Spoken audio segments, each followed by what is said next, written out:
everyone, and welcome to Gloucester County Educational Network. My name is Joe Visalli along with Paul Toppin, and we're live from Clearview Regional High School. Now, a lot of people may think, wait, this is not District 29 and Gloucester County College where we've always covered regions, but this is a new region, a new era in high school wrestling this year, the redistricting. That's right, Joe. We're here now in District 30. It's certainly a different feel than we've had in the past, being at Gloucester County College. Myself having competed in District 29 at Gloucester County, now being here at Clearview in District 30. It's certainly a new era for New Jersey wrestling with the redistricting. And, you know, we're going to talk about it a little bit later when you get into it. When you look at some of the teams that are here, there's really only 3 teams from Gloucester County here in this district. They've spread them out. We talked about it in all the districts. We have teams from the shore now. You have Lower Cape May, Middle Township, Egg Harbor Township have to travel all the way up here to Clearview for wrestling today. As well as Millville and Vineland, not exactly our neighbors. Now, we talk about some of the wrestlers, and we got some good wrestling today. Egg Harbor Township has 8 kids in the finals, but let's talk about some of the local kids. Gateway has 6 kids in the finals. 2 of them are the Menino brothers. What can you say about the Menino brothers? They're juniors. They both have over 100 wins this year. They're looking to cap off a great season here at districts and move on into the region and possibly the state championship. All right, Clearview has 4 kids in the finals as well. A couple rematches that we're going to look forward to. We'll be back with more with opening wrestling right after this.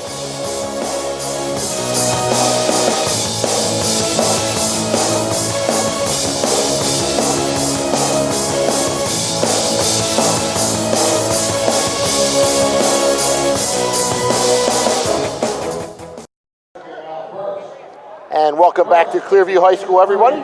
My name is Joe Visalli along with Paul Toppin. We're getting ready for the introductions for today's District 30 finals here at Clearview. Now today they're going to be starting when we get to wrestling action at weight 195. And we'll turn things over to our PA announcer in a little bit before we get to that. But they have a couple introductions beforehand. They're doing the Coach of the Year right now. And the District Coach of the Year is from Egg Harbor Township. You see him coming out to the mat right now to get his trophy from Assistant District Coordinator John Marinelli. Mike Chiazza. Head Coach of the Year. District 30 Coach of the Year team. Now District 30 Coach of the Year now is being introduced to the crowd. And of course at the end of the match they'll do the outstanding wrestler and the winning team. But right now, going into the finals, Egg Harbor with a commanding lead in the scores. Right now they're in front of Gateway Woodbury 225 to 146. And Egg Harbor Township also the Coach of the Year. So Paul, that lead that Egg Harbor has right now, it just shows they have 8 kids in the finals. Pretty much Gateway, everybody else is fighting for second place right now. I would say so. It's a pretty insurmountable lead with 8 people in the finals. I just don't see how anyone can catch them. All right, let's turn things over to Mike McAleer for the introductions of our wrestlers tonight. For the 195 pounds, a senior. He is the top seed. This year's record is 28-3, a career record of 113-25. In 2015, he took 3rd in the districts and then won a region championship. Last year, he was a district champion and took 2nd in the regions. From Egg Harbor Township, Connor Agostino. His opponent, a junior and the number 2 seed. The season record is 33-6 with a career record of 60-28 from Middle Township, Austin Kaminsky.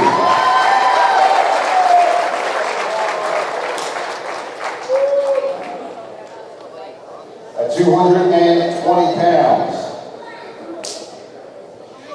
First, a sophomore. He is the top seed.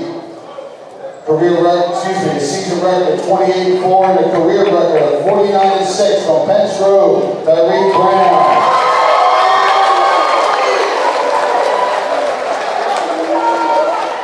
His opponent, a senior, the number 3 seed, 24-12 this year, 41-6 his career from Middle Township, Isaac Lopez.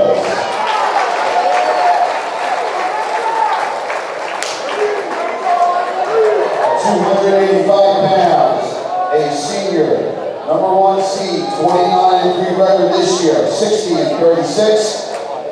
For his career, he placed first in the district's last season from Egg Township, Paul Valiant. His opponent, a senior and a number 2 seed, 17-8 this year, a career record of 30-17. He placed third in the district's last year from Pensgrove, Jameson Borough.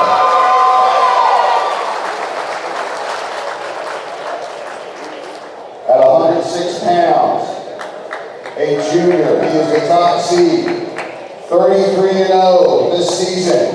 He owns a career record of 104-5. He placed first in the districts last year, second in the regions.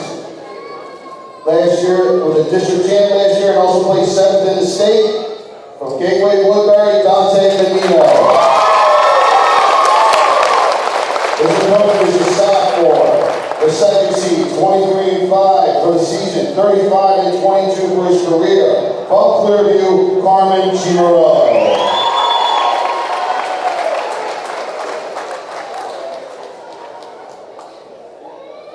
At 113 pounds, a junior, the top seed, 32-1 on the season, 103-7 for his career.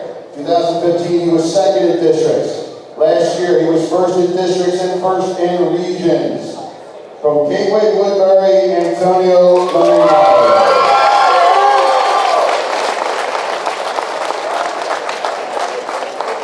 His opponent, a junior in the second seed, 27-5 on the season, 69-27 for his career. From Middle Township, Rafael Rodriguez.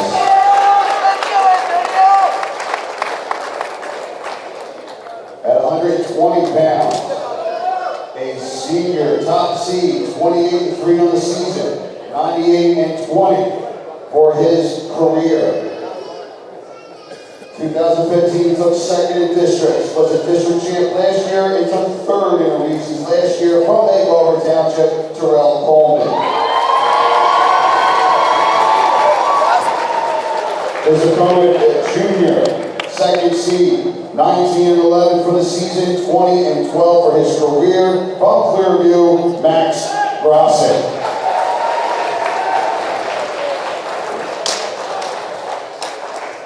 At 126 pounds, a senior, the top seed, 28-2 for the season, 91-38 for his career.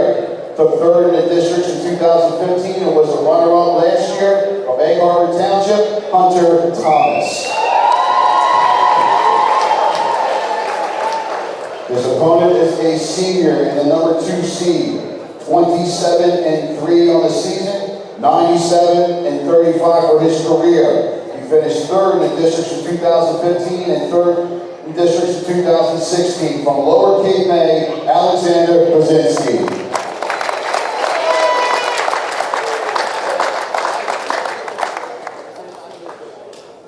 At 132 pounds, a junior. He's the top seed, 31-3 for the season, 80-18 for his career. He took third in the districts last year from Gateway Woodbury, named Tim Sparks. His opponent, a sophomore in the second seed, 17-11. This season, 19-17 for his career. From Clearview, John Love.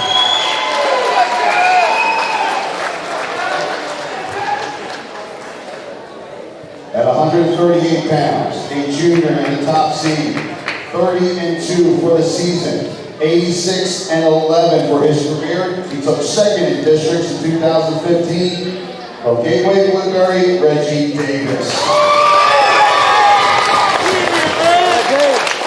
His opponent is the sophomore, the number 2 seed, 20-5 on the season, 42-17 for his career. He took second in districts last year from Clearview, Brandon Dick.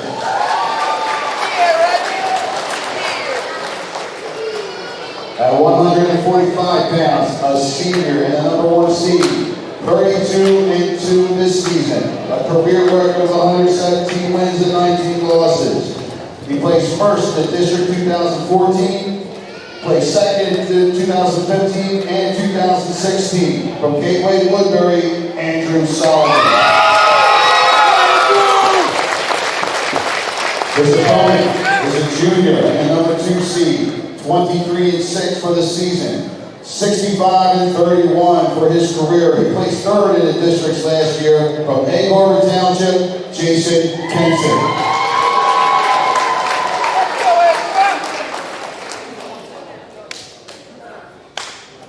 At 152 pounds, a senior, the number 1 seed, 22-4 for the season. 75-21 for his career. He took 3rd in the districts and 3rd in the regions last year. From Violin, Yusuf Yomai. His opponent is senior, the number 2 seed. 22-10 on the season, 36-36 for his career. From Egg Harbor Township, Mark Woods.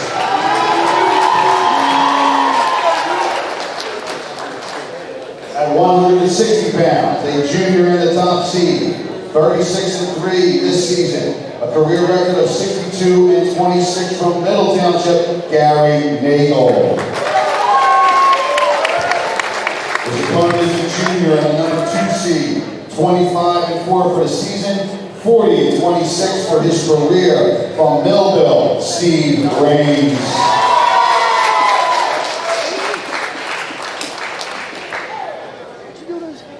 At 170 pounds, a senior and the number 1 seed, 28-2 for the season. A career record of 76-43. He was a district champion last year. From Lower Cape May, Mike Urio.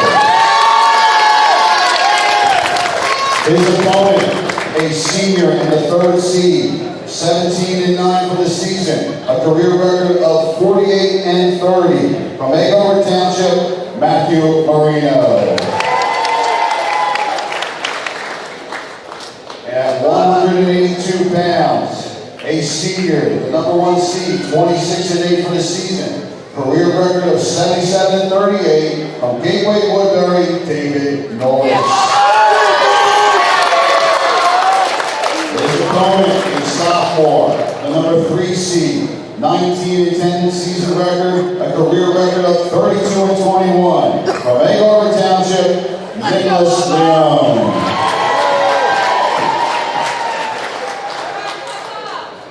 All right, Paul, so there you go. Best of luck to all the referees going.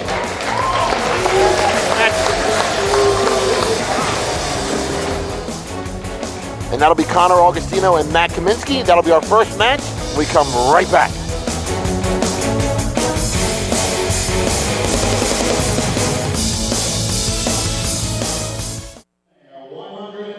All right, we are back. Our first match at 195. Connor Augustino from Egg Harbor Township against Austin Kaminsky from Middle Township. Augustino, your number 1 seed. Kaminsky, your number 2. And Paul, we mentioned before, both of these kids went quarterfinals, semifinals, pin to get to this point. That's right. They've barely even seen but a few minutes each wrestling today so far. So this will be their real warm-up. Augustino, his first match, he won by pin in 28 seconds. His next match against Cruz from Vineland, he won in 3:57. So that's under 4.5 minutes for him. Kaminsky, his first pin was in 18 seconds. His second pin against Santiago in 2:26. Now, both wrestlers here will go on to regions. The top 3 in all weight classes have qualified for regions. And right now, you're really wrestling to become a district champion and also for seed. That's correct. Looks like they're just trying to fill each other out right now.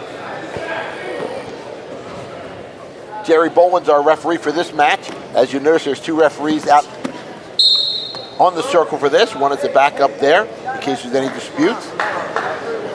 And we get to this level too. You have 2 top wrestlers going against each other. It's not going to be a one-sided match for the most part. It's very evenly matched wrestling. Now it's going to be who's going to make the first mistake. and neither one of them want to make a mistake early in the match. Trying in for a double here. We got a reshot. Coming back out of bounds again. For Connor Augustino, he comes in at 28-3 on the year, 113-25. A very decorated wrestler. He was third in districts in 2015, first in the districts last year, and in regions, he was a region champ in 2015, but second place last year.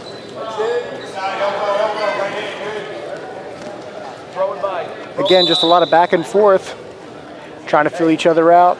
Neither one wants to make a mistake at this point. Augustino's a senior. For Kaminsky, he's only a junior, 33-6 on the year, 60-28 for his career, and he's never placed in districts or regions, so this is the best he's done so far. Augustino's working the underhooks, still just driving Kaminsky out of bounds. So we are in District 30 this year. Clearview's the host. Next year, District 30 will be down in Millville, as the state has redistricted some of the sites and the teams. Trying to work a double again. Kaminsky's just not letting him in.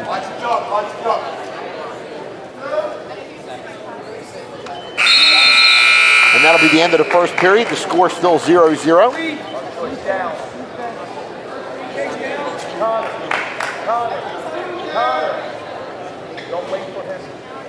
So Augustino now has the choice.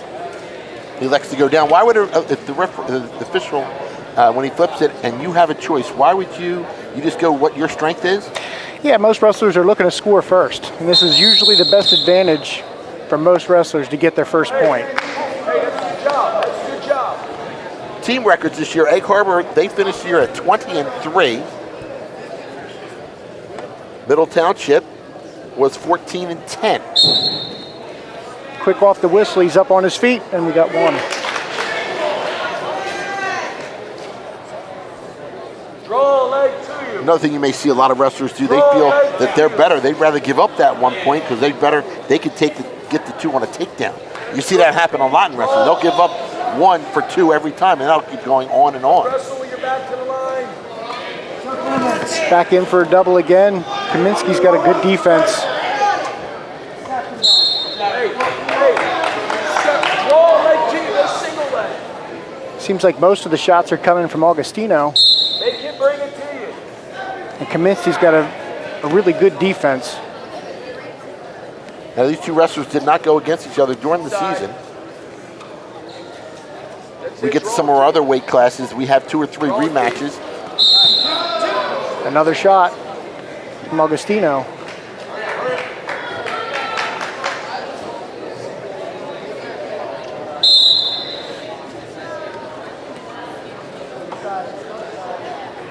Again, this is what we talk about. Both wrestlers, they want the other guy to make that first mistake, so they're just feeling each other out, feeling each other out. And a lot of people may say, "Oh, this is boring wrestling," but at this point, you want the other guy to make that mistake, and that's what you're going to jump on. Exactly. To the untrained eye, you're seeing not a lot of movement, not a lot of action necessarily, but to these guys out there, they're really just jockeying for position. Can I get a better angle? Can I get a better shot? And we're seeing a lot of half shots and a lot of good defenses.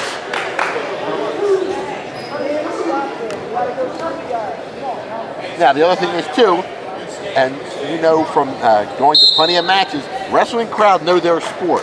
You don't hear many people yell that they're stalling or whatever. People who know the sport know these kids, it's not stalling right now. You're just trying to be the aggressor. Yes, they're working really hard right now. Augustino's in on a single. He needs to get his head up to better his position, but they're on the line.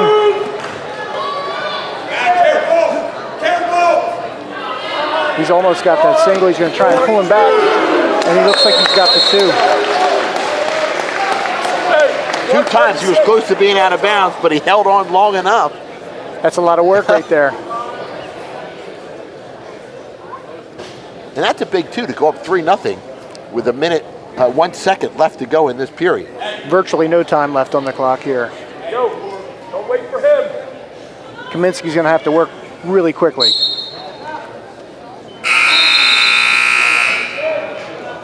Like you say about the hard work. If you look, Augustino, he's taking some air right now. That's not wrestling for anyone who's never done it. It's just you and the opponent for 2 minutes. It's not an easy sport. No, it's not. So we're in a position here where now we've got an escape. It appears we stopped just for an equipment timeout.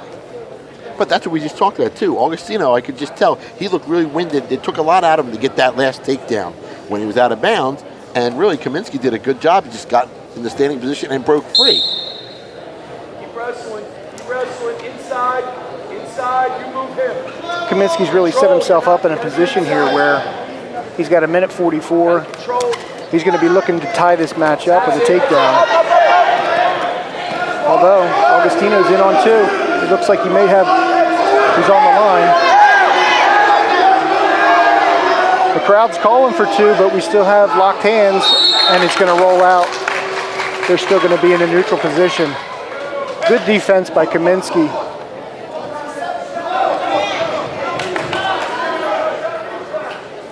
Again, Augustino being the aggressor for the most part, but Kaminsky's in here looking to take a shot.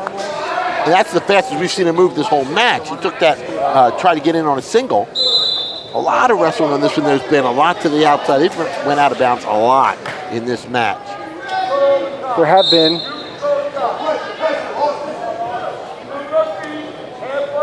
We got about 1:10 left.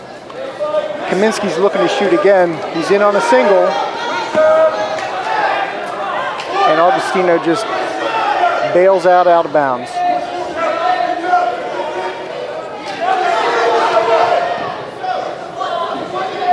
Working along the edge again. Again, we talk about this is the 1 versus the 2 seed.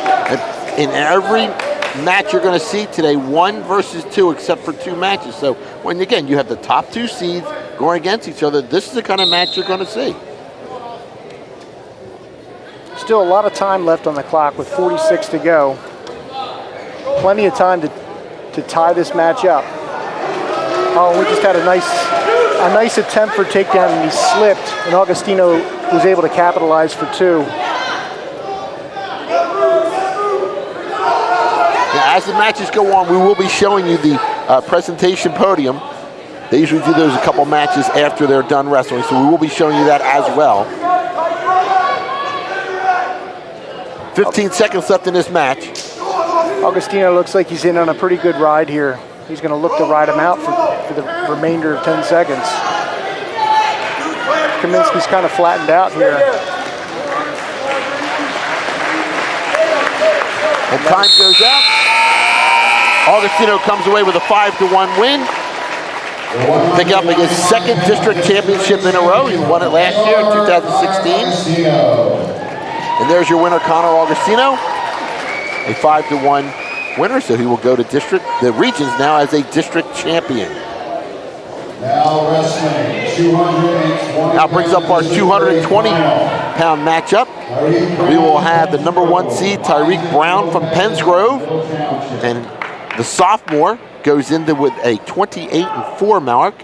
He will be going against Isaac Lopez from Middle Township. The senior is 24-12.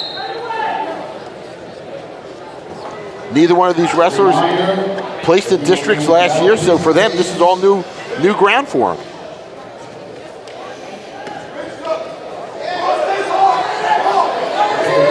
Brown's in on a deep single.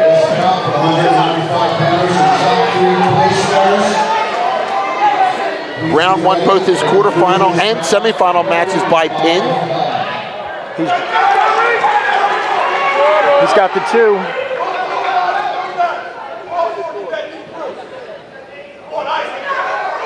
Lopez is just trying to get his hips back.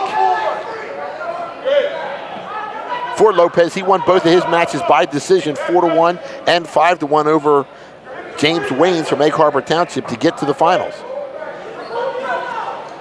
Brown's looking to make a turn here, possibly pick up some back points.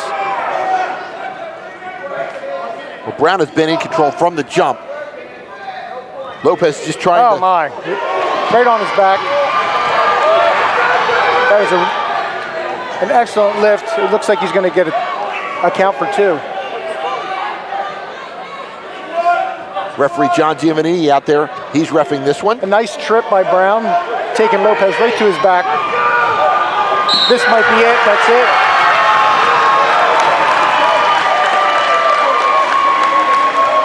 Tyreek Brown, he was in control from the beginning. Yes, Lopez, he was just on defense the whole time, just trying to weather the storm, but that's a pin in 1 minute and 25 seconds.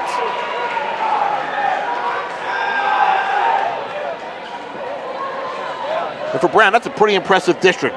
Pinning in the quarters, pinning in the semis, pinning in the finals. That's a nice little roll to go into regions with. It looked like he was on a mission tonight, that's for sure. All right, we're moving right along. We're up to our heavyweight division.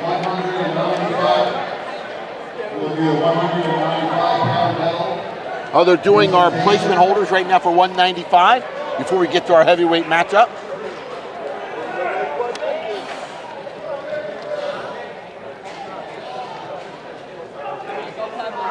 All right, 195 pounds. Your third place finisher from Clearview, Jordan Santiago. Jordan Santiago from Clearview was your third place finisher with an impressive win in the consolations. He comes in third. Austin Kaminsky at second place. And your district champ at 195 is Connor Augustino. 195-pound champion from Egg Harbor, Connor Augustino.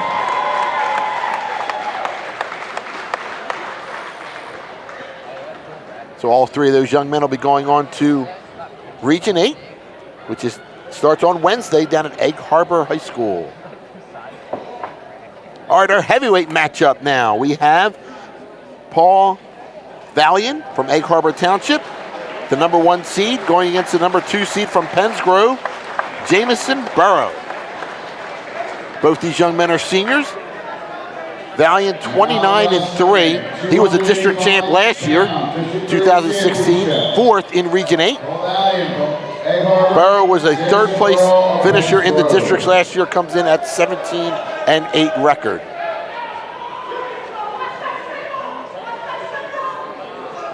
Michael Kane is your referee for this matchup. Now, when you have guys this big, same formula, just to try and wear the guy down. They're going to work. They're going to work each other, and they're going to try and work for inside control. And they're looking for who's going to make the first mistake here.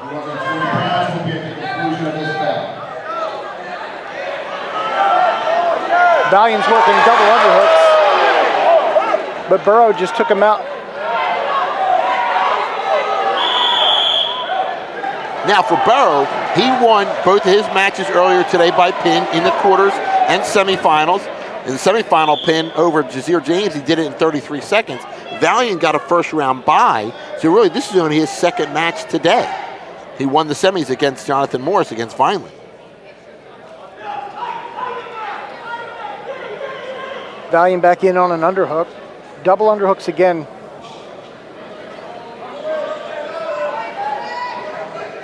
Is that a move that mostly the bigger weights use, or is that prevalent in all weight classes?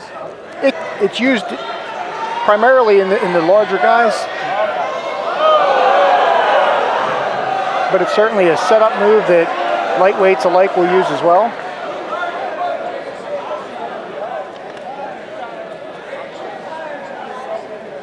Valiant also comes into this as a 60-36 record for his career. Burrow 30-17.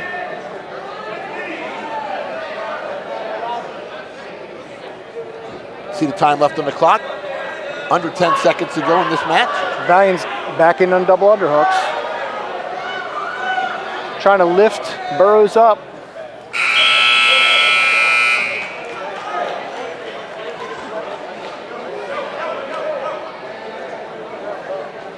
For Burrow, one of 2 Penns Grove wrestlers that are in the finals. For Valiant, he's one of 8 Egg Harbor wrestlers in the finals. 8 of 14. It's not a bad afternoon in district wrestling. Nope. You control the tag. Right arm inside. This is interesting. Burroughs decided to take neutral. I'm thinking just because he might be the smaller of the two heavyweights, he's not necessarily sure he wants to get underneath. Maybe Valiant's got a better ride. So he's going to attempt to try and take him down.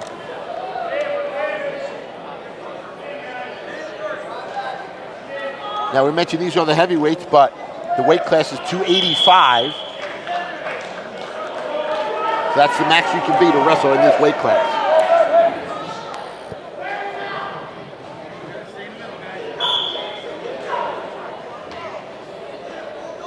Again, Valiant in on an underhook, looking to get heavy on Burroughs.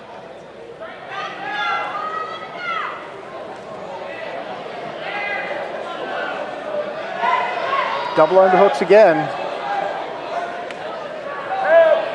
But Burroughs is defending.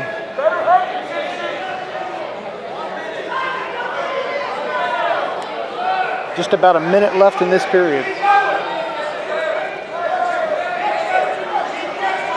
As we said, Valiant last year, a district champion, District 32. So he's looking to add a District 30 championship to his resume. Again, the redistricting this year, schools spread out they went to places they've never traveled before. Valiant's working inside control still, trying to get good head position. And Burroughs is fending him off. Not a whole lot of shooting action here. Is that something you see really in wrestling, in heavyweight? The guys that big, they don't have the speed to take that shot in, or? I've seen some pretty good-sized heavyweights do some pretty impressive takedowns.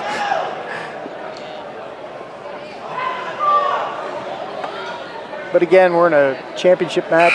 No one's looking to take any chances. So we are still scoreless. After 4 minutes of wrestling, we go to the third period. So Valiant will take down. He'll look to try and score at least one with an escape, two if he can, hit him with a reversal.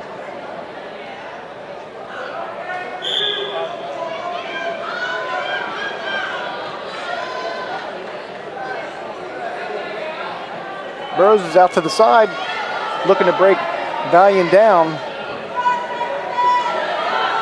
Trying to work that half on. Now he's standing up.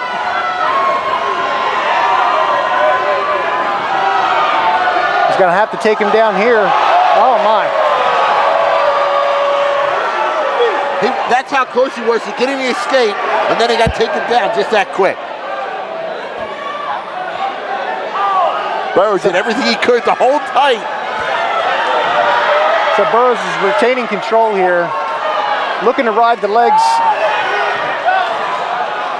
stay on top of Valiant. Valiant's trying an arm roll. He's scooping the leg. Burroughs is going to be in trouble here. Yeah, he's doing everything he can to hold on to that waist. Now he's got him the ankle. Oh my. Looks like we got a leg lace here. We're under a minute to go, 50 seconds, still no score in this heavyweight battle for District 30 Valiant's title. going to try and stand Burroughs up and actually put him on his back at this point. Oh my. Valiant lost his positioning, but we still have no score. Well, there was a point too in that move that Valiant almost Now we had got him on one. his back. Oh, no we don't. Still no score.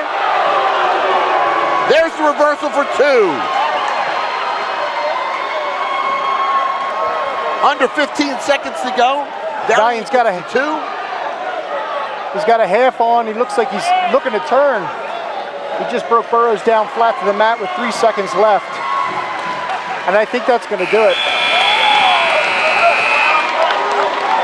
Last 30 seconds, Valiant held on and got that reversal. But in that one move, when he had him with the leg, he had Burroughs in such a position, almost had his shoulders on the mat. He almost did. It was very close to be considered a reversal at that point, but he didn't quite get there. Now the 220 We're going back over to the podium now for our 220 medal introductions. Third place from Egg Harbor, James Wayans. James Wayans, our third place finisher from Egg Harbor. Second place will be Isaac Lopez from Middle. And first place will be Tyreek Brown from Pennsgrove. They will be your 220-pound division. 30 champion from Pennsgrove, Tyreek Brown. Now we're going to shift gears. We're going from the biggest weight class to the smallest weight class. We're going down to 106. And here's one of the Menino brothers we talked about. Dante Menino comes in, the number 1 seed, 33-0. One of the few undefeated wrestlers here in South Jersey, going against Carmen G. Morello from Clearview at 23-5. Now this is a rematch. These two wrestlers went at each other back in January with Menino coming away with a 4-0 win. Menino, a very decorated wrestler, as we talked about, 104 wins against 5 losses coming in. He was first in districts in 2015 and 16, second in Region 8 last year, and 7th in the States. For Carmen, this is his first time getting to this level in districts. And he's only a sophomore. And Menino is a junior. Once again, a reminder, 285-pounders, please be ready for the medal ceremony at the conclusion. The one thing I noticed about Menino, Paul, in his earlier matches, that he won both of them by pin, is his speed. He is so fast on his feet. He's looking to work this single. They're on the line. And he's going to pull him back in for 2. Yeah, Carmen was almost out of bounds, but that just shows the experience and the strength. Menino was able to pull him back in and get the 2.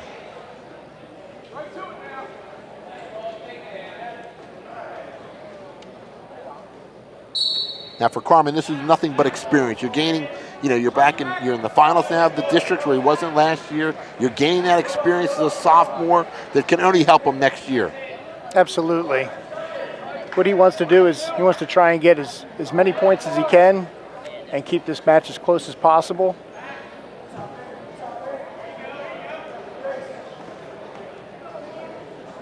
Again, this is the number 1 seed against the number 2 seed.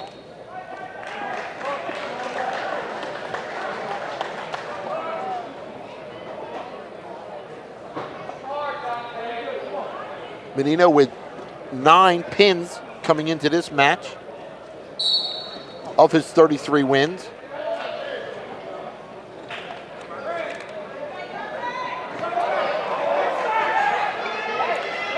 Menino was just looking for a snatch back right there, but Carmen was able to roll right out of it.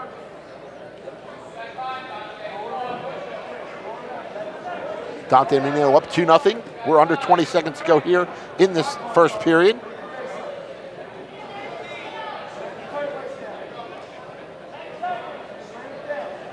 See Carmen keeping a nice wide base. Just about 6 seconds left.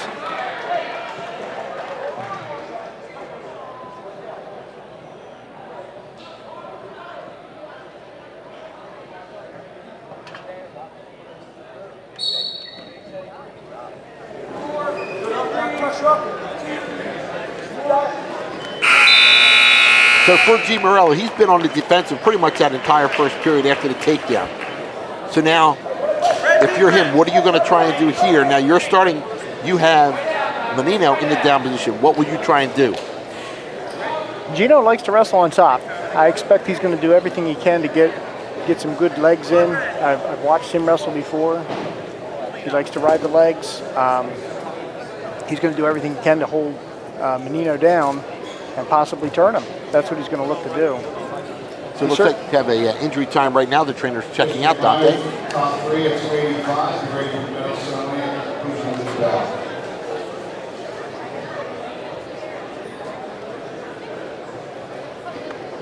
See, when you look at the wrestlers that this size, there's not an ounce of fat on these guys. They're nothing but muscle. If you look at Menino, he's a little bit shorter than Carmen is, but he's just so muscular.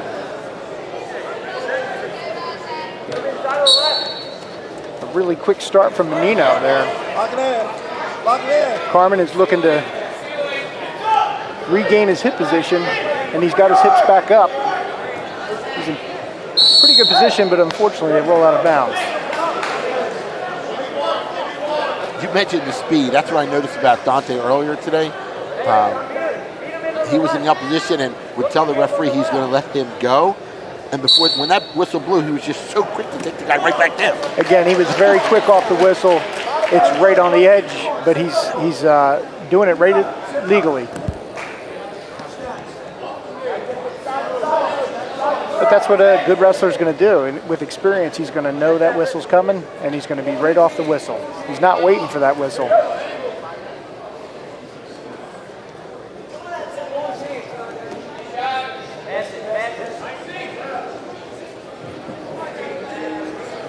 And he's keeping G. Morello at bay with his arms and kicking his legs out that he really can't even get a shot in.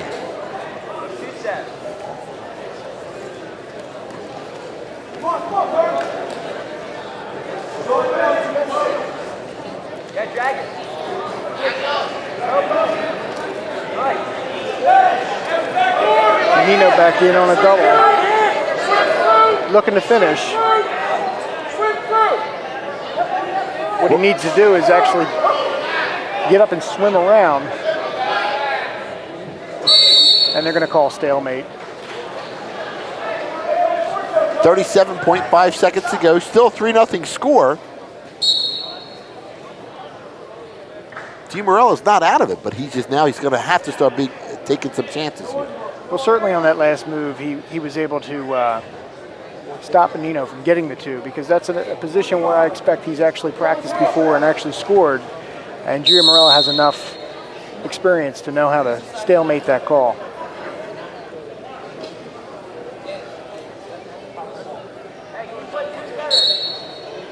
So you're saying that was something he was actually trying to do?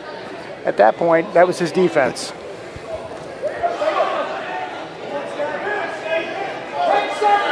All right, so we're inside 10 seconds now. Menino up 3-0 in this 106 bout in District 30. It's a close match at 3-0.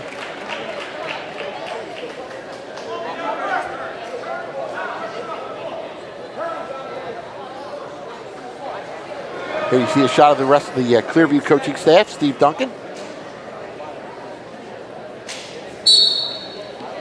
For G. Morello, he's got to take it one step at a time. First, you got to get that one, or two if you can get a reversal on, and then work from there. Oh, there we go. We got one. That was a nice explosion from Carmen there.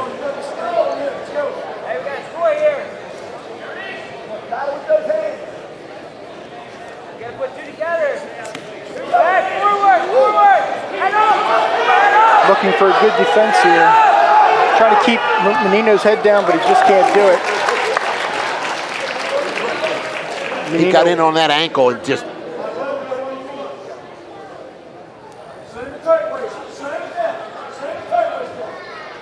Menino working a hard body ride here. A real tight waist. I see he gets in really deep with these tight waists, and it's just really hard to get back up from that.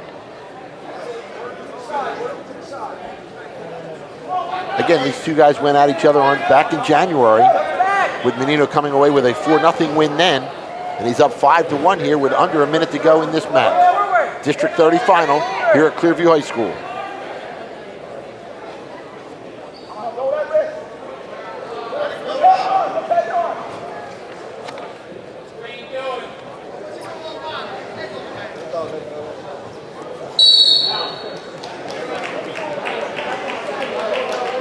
When you were the Gateway Woodbury coach, Jim Rutter, it's also nice to have the two Menino brothers back-to-back to start out your wrestling matches at 106, 113. It's not a bad way to start the night. That's not a bad way.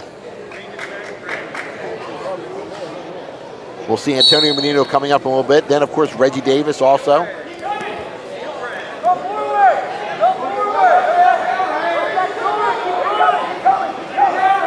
Menino took that leg very quickly.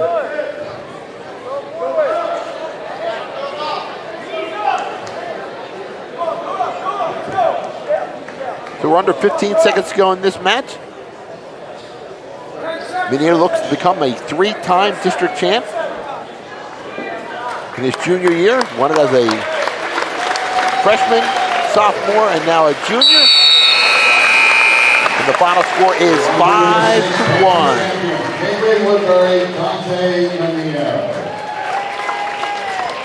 At this point, we're going to go back over to our podium for the presentation of 285, our heavyweights.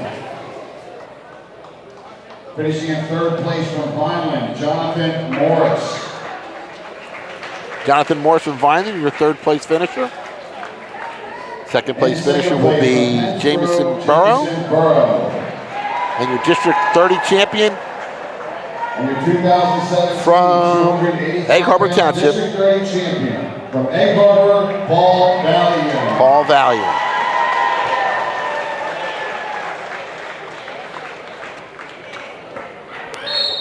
And we're right back to wrestling at mat weight 113. We see Antonio Menino going against Rafael Rodriguez of Middle Township. Menino up 2-0 already, Paul. It didn't take but 10 seconds. Joe, it was under 5. Menino comes in at 32-1 with a 103-7 record. He was a district champ last year, a region champ last year, and made it to the round of 12 in the States. For Rodriguez, he's 27-5, 69-27 on the year as a junior. Both these wrestlers are juniors. Your 1 and 2 seed. Working the tilt here, trying to get a count. Looks like he's got the count.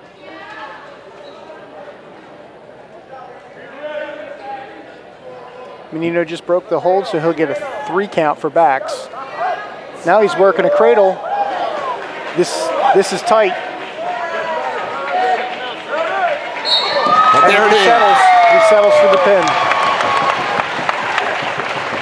56 seconds for the pin, and that's his third pin of the tournament in the district. He won this quarters by pin, semi by pin, and final by pin.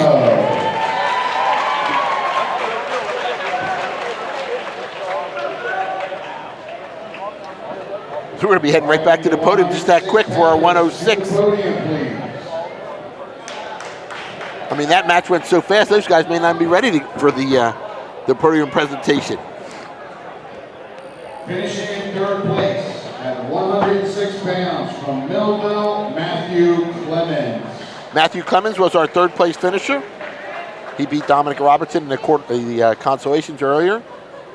Your second place from Clearview, Carmen G. Morello. And Dante Menino is your first place finisher. And your 2017 106-pound District 30 champion from Gateway Woodbury, Dante Menino. All right, we're going to take a quick break before we get to our match at 120. Be back with more wrestling right after this.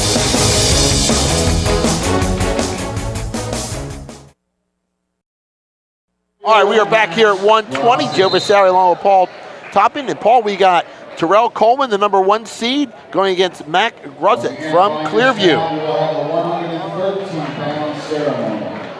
Coleman comes in at 28-3, 98-20 overall. District champ from last year.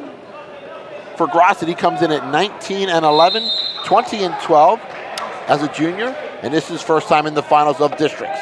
Coleman came away with 2 right there. He was in on a deep double leg and was able to get the 2 right at the line there. He lets him up.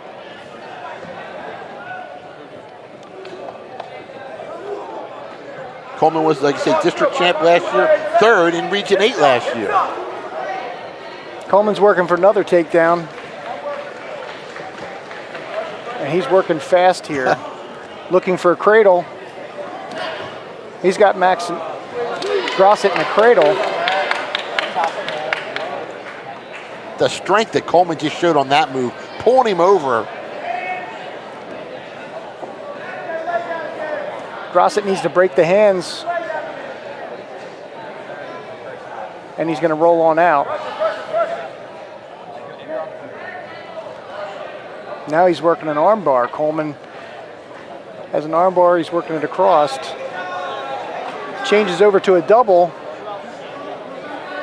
but Grossett was able to slip out of that. He's got it again, working over. And now he's counting off back points.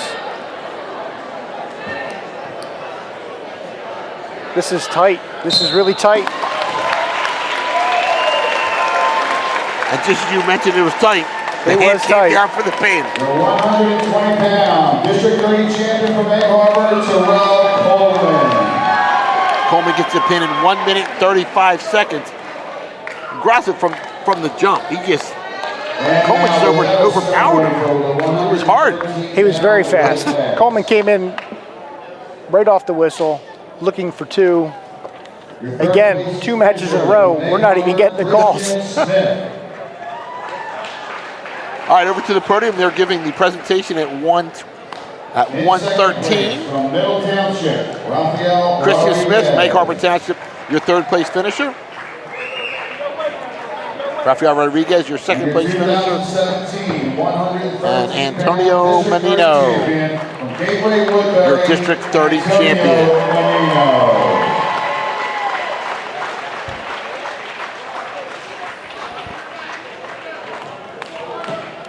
So now we jump up ahead to 126, and Paul, this is one of the matches I told you about that I think this could be a really close match. You got Hunter Thomas from Egg Harbor Township, #1 seed. He's coming in at 28-2, and he's going against Alexander Brzezinski from Lower Cape May, who's #2 seed at 27-3. It looks like they have similar career records. 97-35 Brzezinski, and Thomas has a 91-38 career record. Now last year Thomas was 2nd in the districts, while Brzezinski was 3rd. Thomas is in on a single, looking to finish on the line here. And they're going to call him out of bounds. Now, Thomas last year wrestled at weight 120, so he bumped up a weight class this year. He's a senior. Both these wrestlers are seniors.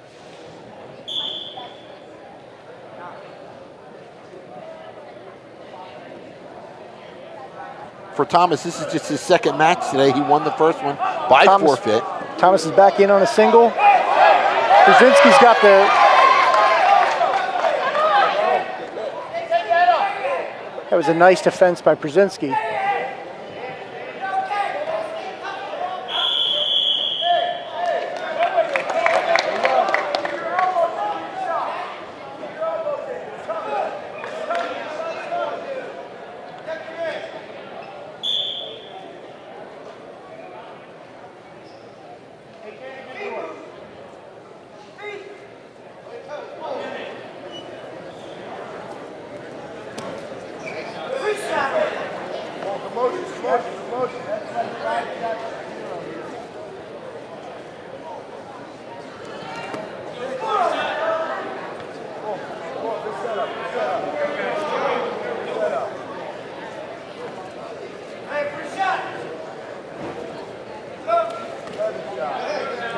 This is the first match in the past couple, Paul, we can actually take a breath here.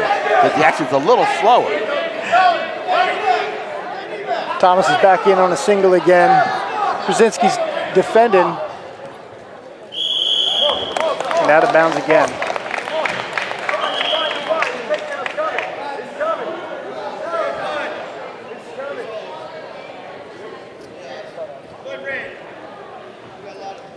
It looks like we're going to have an injury time right now.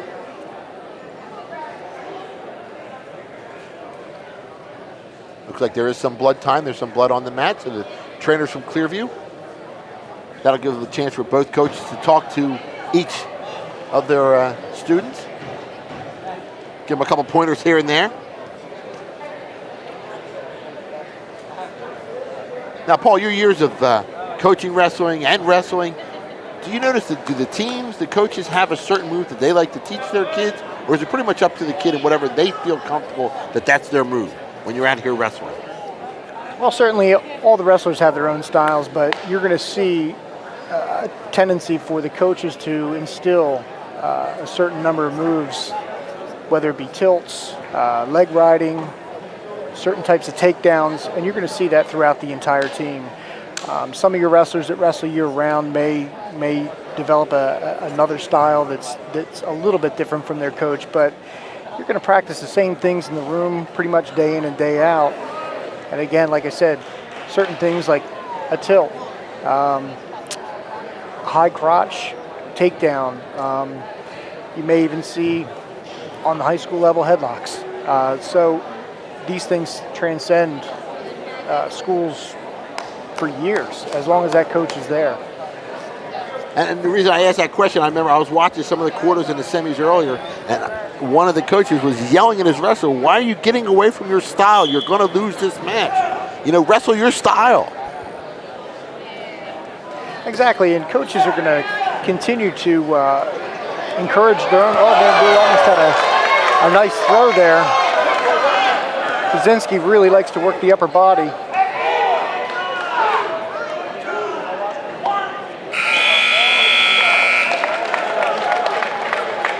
So that takes us to the end of the first period. We still are tied at 0 at weight class 126. That was an impressive display of athletics, but unfortunately the time ran out and they went out of bounds.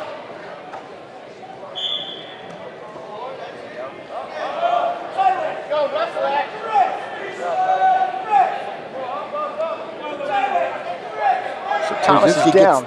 Brzezinski gets to this final with a pin over Eric Lamb from Middle Township in the quarters, and the semis, a 17-2 victory over Lucas DeSantis from Gateway Woodbury. Brzezinski's working a tight waist with a bar arm here.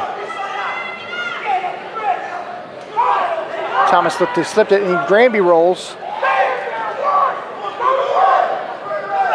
but was unable to get out.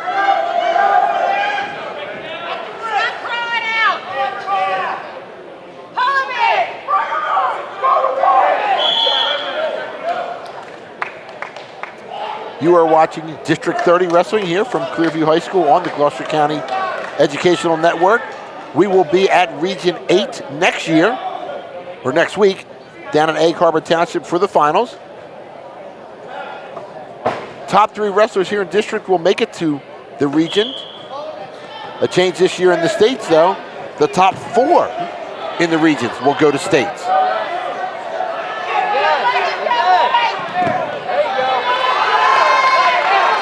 Brzezinski working a couple of body lifts and breaking down Thomas to the mat.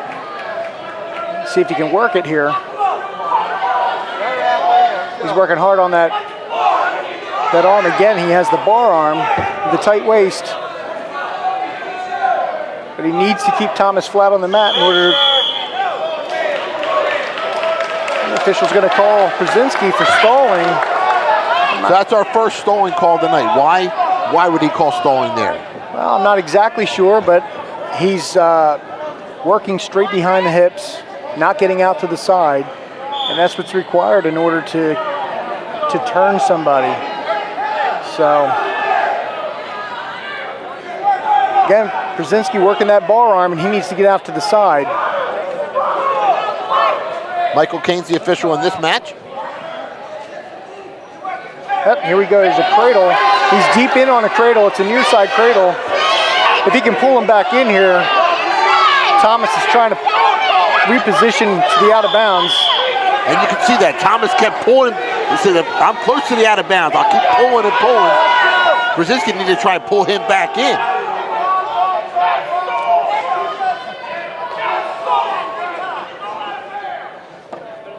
Stay in the circle. 11.6 seconds I think to we go. had a caution here. I didn't even hear the whistle. The crowd's getting a little loud, so it's getting difficult to hear.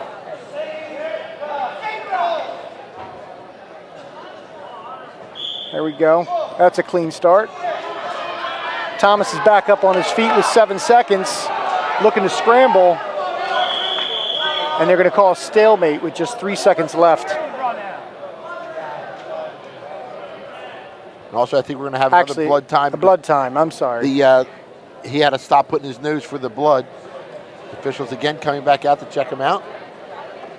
Now, how much blood time do you get in a match? 5 minutes, sir. Yep, it's a cumulative of 5 minutes. But I also know, they have the blood time, and then if it does stop bleeding, they'll stop that. Then they'll start recovery time. So, I mean, at this level, too, you don't want to take a match away from a wrestler, for a bloody nose or a cut lip. You're going to give them every opportunity that they can. Absolutely. But for big events like this is why there's always 2 trainers on staff. One trainer will be looking at the wrestler, while you see here the other trainer is cleaning up the wrestler. There can't be any blood on either one of them when they go back out. It's the first time Clearview is actually hosting the district championship. For years, like we say, it's always been over at Gloucester County College, and Paulsboro has been hosting that. Now it's there again this year. District 26 is still at Gloucester County, and Paulsboro is there. So no change for Paulsboro this year. No, and I don't see them removing it next year either. A lot of action there with the last 3 seconds, but no score. All right, so that's going to bring us now to our third period. We are still 0-0. Brzezinski will start in the down position.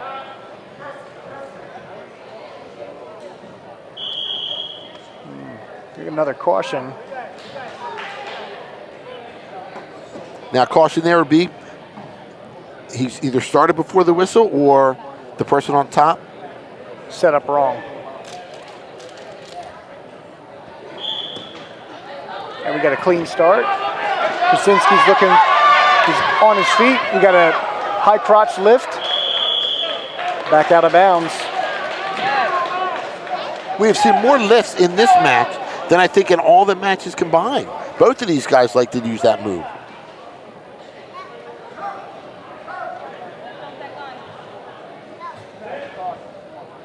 It's got to be hard too on Brzezinski. He's wrestling really with one nostril completely closed with gauze stuffed up in his nostril. That's not an easy way to wrestle. And we're back out of bounds again.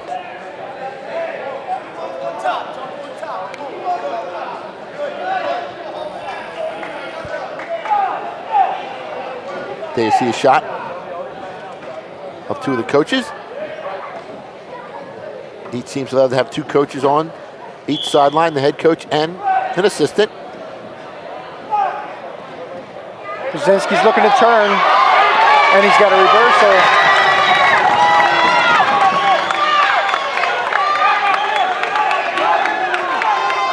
Now Thomas has got to get to work.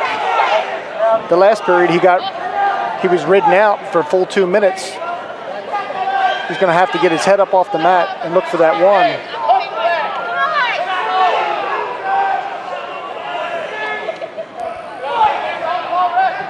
Down to about 1:10 to go. Thus far, this is the first match we've had where the lower seed, and again, the gauze has fallen out of the nose. The official stops the match. And there's a lot of blood on the back of Thomas as well. But I was just saying, this is the first match that the number 1 seed is in jeopardy. We've held true to form all the way through so far.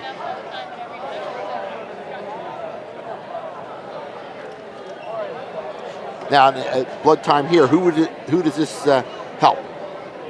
Well, really both wrestlers, they're both getting an opportunity to get a breather. Possibly a little bit of water and a little instruction from their coach.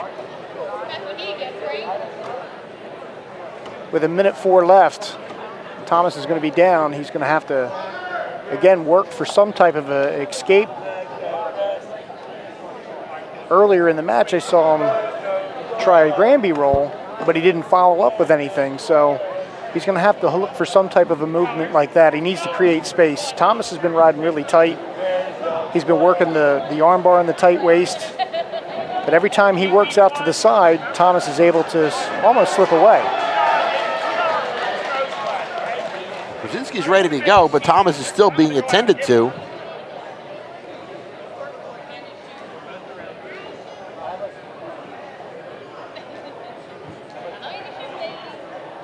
They're making sure the mat is clean. Now, even though Brzezinski's up by 2 with 1 minute left, Thomas is on bottom, and Brzezinski's been warned already for stalling. Okay. So that's going to come into play, and he may have to just let Thomas up and get away. And sometimes that's probably the best thing to do, right? That way you don't get caught with another stall. They can come back and haunt you. He certainly doesn't want to get called for stalling while he's on top. Because then if he gets called for stalling, he gives up a point. And he's looking at having to let him go anyway.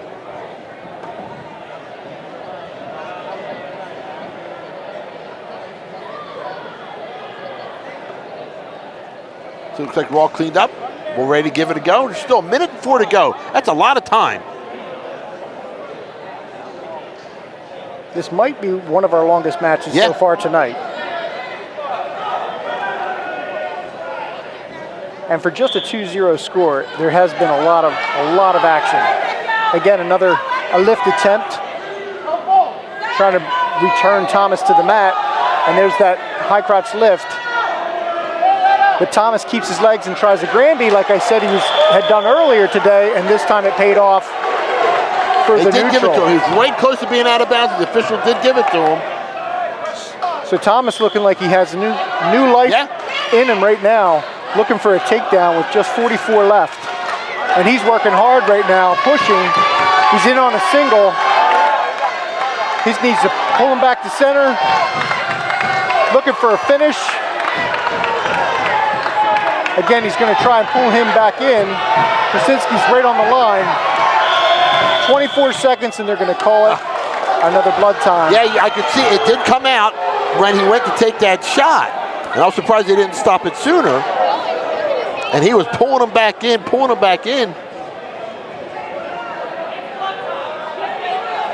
Just under 24 seconds. Again, another blood time.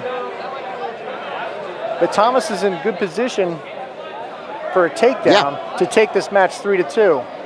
Brzezinski, he's going to have to work hard here to not get a stall call with 24 seconds left. It looks like our blood time has been stopped. And, you know, when we talked about that, there's been a lot of blood time in this match.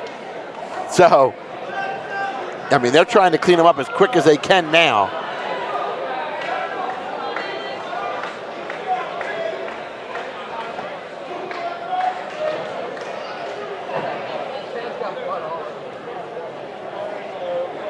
.24 seconds to go. They'll both be on their feet. Right here, Hunter, right here. I imagine we're going to see a lot of action. He's got to take a shot. He's down by 1. And here we go. Thomas again taking 2 shots within 3 seconds. Again, a third shot. He's in on a single.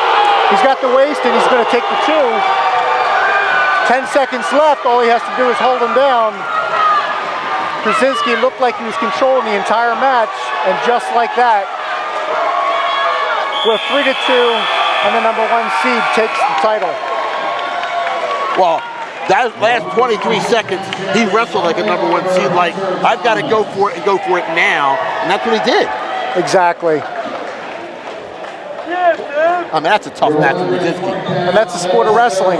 For one 2.5 mistake. periods, he was in control, really. And then, all right, we're going back over to the podium real quick for our 120 District 30 presentation. Jose Santiago from Millville, 3rd place. From Clearview, Matt Grosset, 2nd place. And Terrell Coleman from Egg Harbor Township, your 1st place finisher.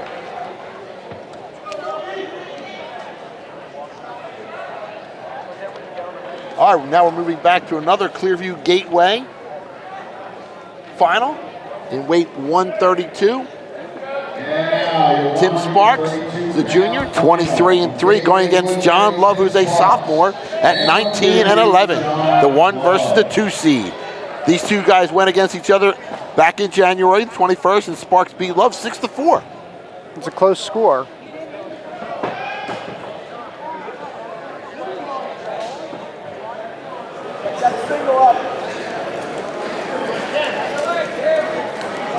Sparks, the junior, he's 80-18 for his career. 3rd place last year in the districts. Just a reminder, head coaches, outstanding wrestler balance. You return to the head table. For John Love, this is his first time. 19 and 17 for his career. First time to be wrestling in the finals here in the district. Heavy on that front foot. Love in on a shot. Sparks in on a reshot, and it looks like he's going to finish it for 2.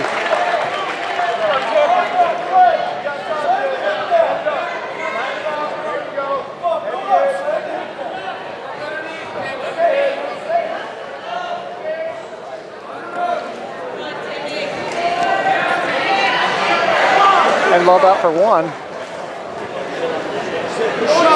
Another sophomore here on the Clearview team. They are a young team this year. Graduated a lot last year with the big 3 all graduated with Firestone, Atkinson, and Van Brill. So a little down year this year, but they're young and they're all coming back next year, including our next wrestler that you're going to see, Brandon Dick, again another sophomore who's in the finals. So all of this experience is going to help them next year. Absolutely. These opportunities that they get here in the finals are going to pay dividends next year in the wrestling room. Sparks in on a double. Love not just giving it to him, and now he's got good defense, keeping his hips back, and he's got Sparks down on his hips. He's working hard, but not enough time to finish the move. Yeah, when he got that takedown, he looked up at the clock, and there was about 5 seconds to go. He needed another 5 or 10.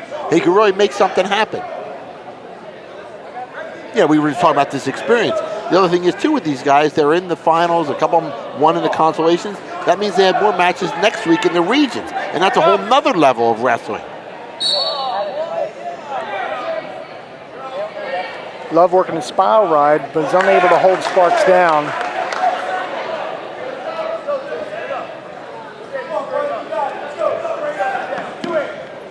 Nice sprawl from Love. And we'll restart in the middle.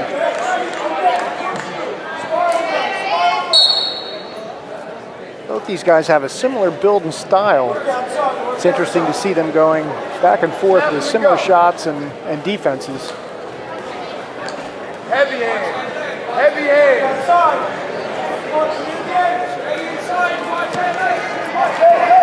And a shot again from Sparks with a sprawl from Love.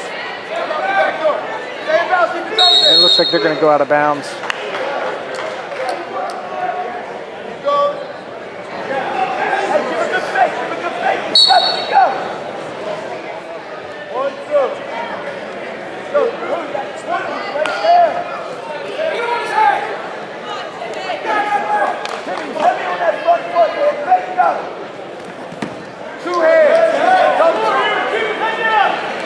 Again, nice ankle pick from Love, looking to finish for 2.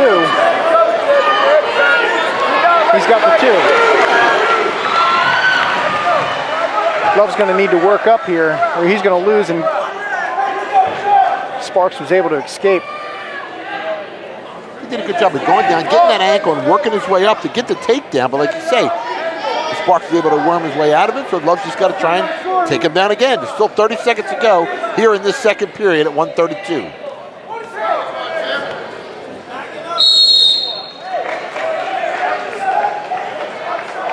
25 seconds left. We're both on our feet.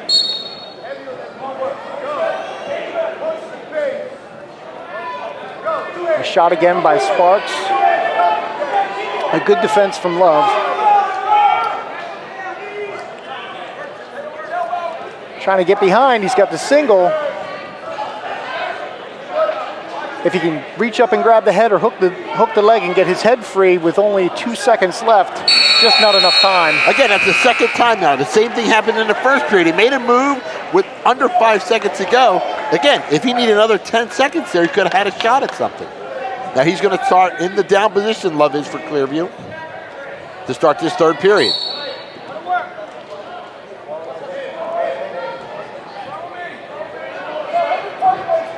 Sparks doing a good job of just stopping Love's position here and breaking him down. Again, these two guys went at each other back on January 21st, with Sparks coming away with a 6-4 win there. So you can see they're very evenly matched. Sparks was working a leg ride, but now he's out of it. He's got a tight waist. And again, he's trying to throw the legs in. Love not letting him. Coming back up to his base, and Sparks is getting that leg ride in. He's got that leg ride locked up.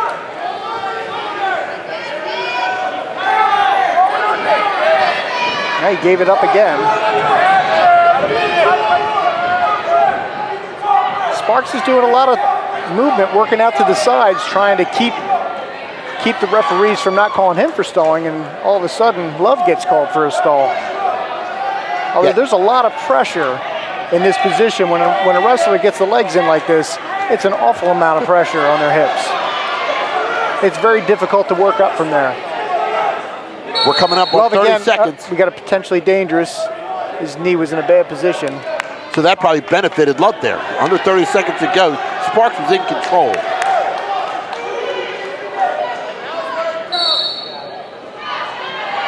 And Love with the explosive opportunity here for a reversal.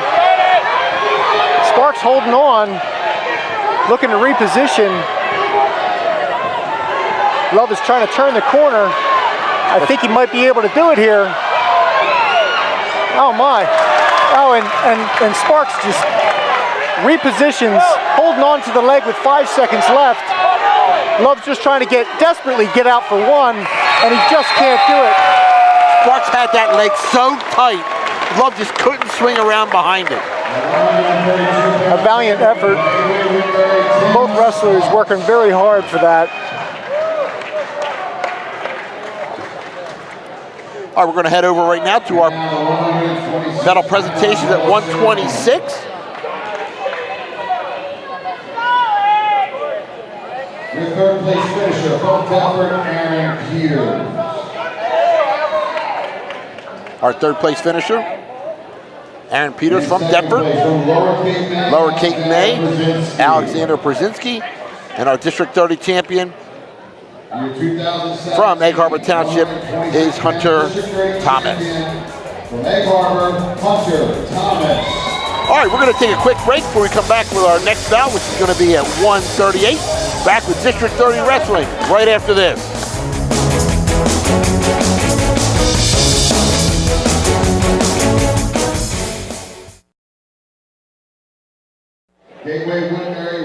All right, we are back here at 138. Number 1 seed Reggie Davis from Gateway going against the number 2 seed Brandon Dick from Clearview. Davis, a junior, at 33-2. Brandon Dick is a sophomore at 22-5. Reggie was a second place finisher in the district in 2015. Did not wrestle last year. Brandon Dick was a second place finisher last year in district.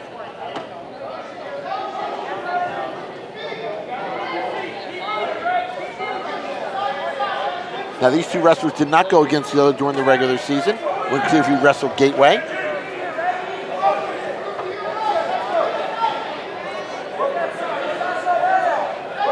I said Reggie's a junior. He is 86-11 for his career. Brandon Dick is a sophomore at 42-17. Two different styles of wrestlers here, Paul. You got Brandon Dick is more lanky, he's taller, while Reggie's definitely a shorter and more muscular wrestler.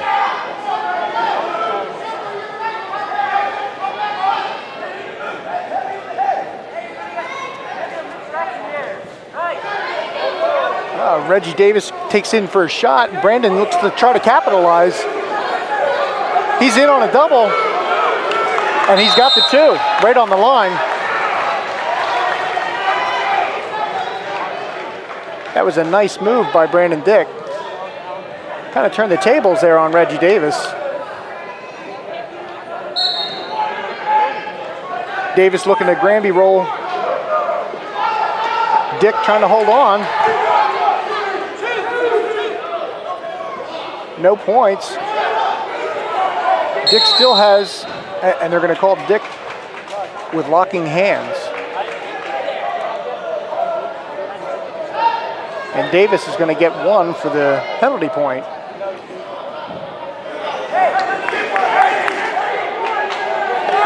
Some of the crowd thought that Reggie should have gotten a reversal right there near the out of bounds.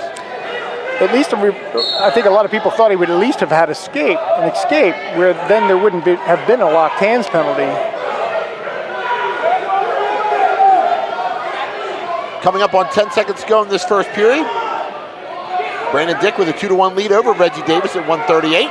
We're in a scramble here with 4 seconds left. I'm wondering if they'll let it go or if they're going to call for a stalemate. And nothing. It appears to be nothing. Referee Jerry Bowen just blew his whistle as the buzzer went. So I think he was going to call something, but the buzzer may have saved him. Or saved one of them.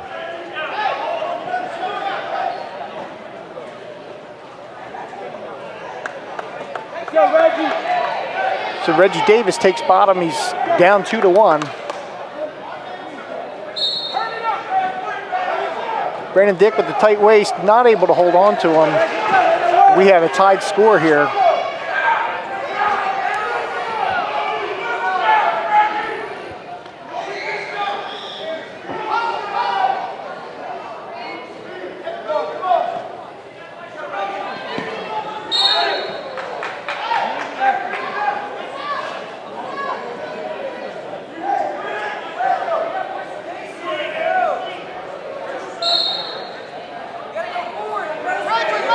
Minute 35 left.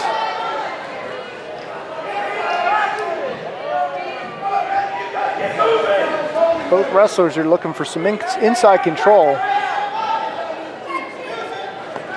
And a nice shot by Davis.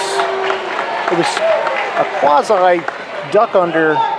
It wasn't really a shot. It seemed like, I was just going to mention that both wrestlers were waiting for one of them to make a move, and they were going to counter. And I think Brandon did one slight move, and Reggie attacked. Reggie just kind of dropped his position and did somewhat of a duck under. I'd love to see that in a replay. It was very quick.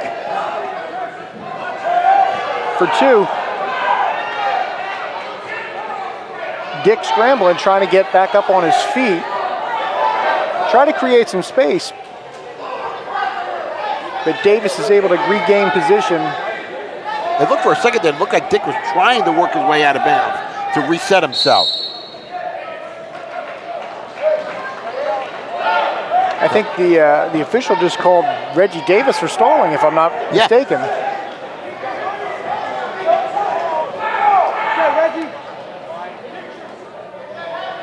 31 seconds. Davis up by 2. Dick trying to create some space and score 1 before the end of the period. He's up on his feet.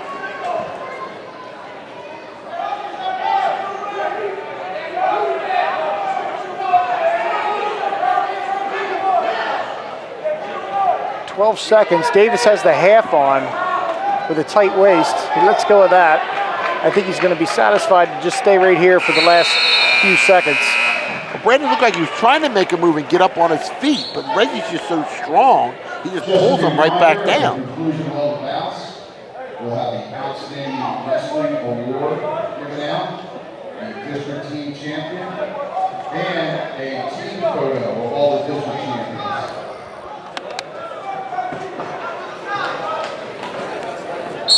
All right, we start this third period. Reggie Davis on top, Brandon on the bottom. Davis up 4-2.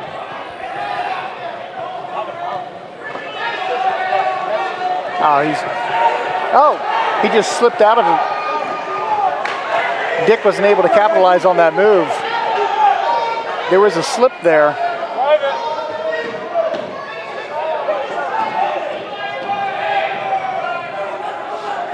Reggie was trying to work a power half and just slipped out. Now he's working the one-on-one, trying to break Brandon Dick's hips flat to the mat.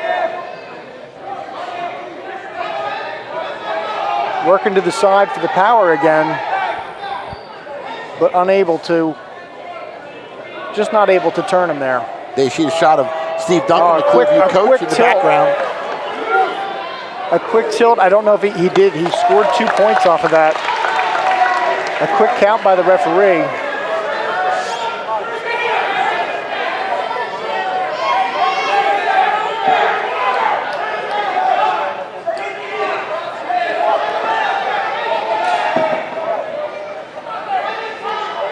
.40 seconds to go in this match. Reggie Davis up 6-2 over Brandon Dick. Davis working the crossface.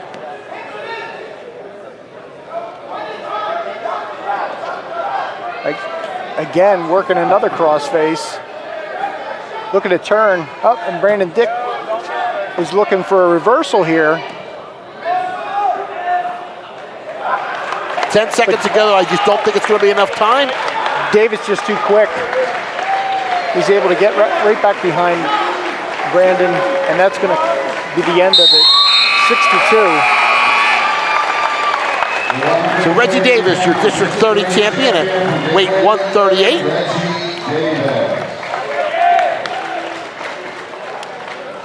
With that, we're going to head over back to the podium for our 132 medal presentation. And now the 132-pound medal ceremony. The third place finisher from Egg Harbor, Cody Dix. Cody Dix, your third place finisher at 132. John Love Second place from Clearview. from second place from Clearview. And from Gateway Woodbury, Tim Sparks, your District 30 champion at 130 pounds. 132-pound District 30 champion from Gateway Woodbury, Tim Sparks.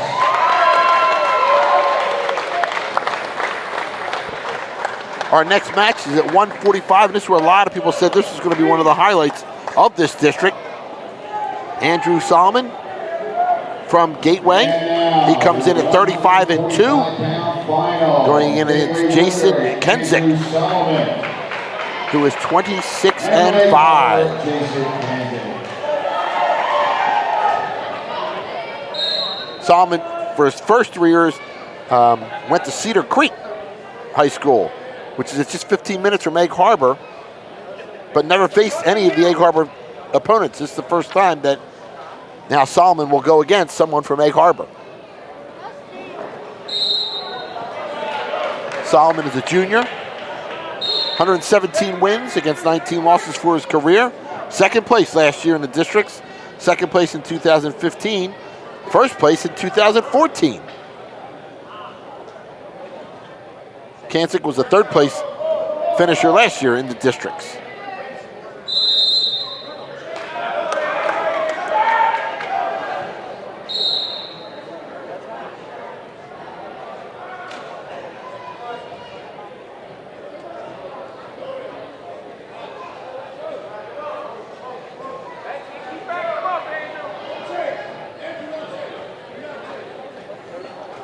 So far in this match, Solomon looks to be the aggressor. A quick stall call here early in the match with only 57 seconds in. Now, would that be because he keeps backing out, backing out? He is backing up. Solomon's working forward.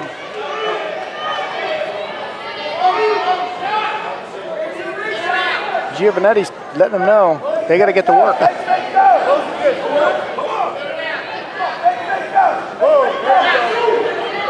Kenzig's in the middle of the mat now with Solomon. 40 seconds left. Solomon's working an underhook, driving Kenzig back out to the edge of the mat. Again, this is another matchup where the two wrestlers are different in size. Solomon is a little shorter and stocky, while Kenzig's a little bit taller.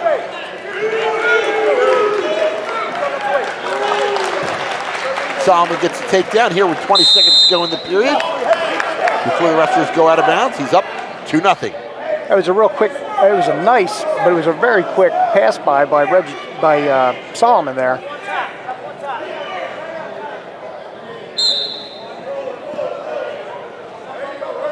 He's got a tight waist, near ankle ride, breaking the hips.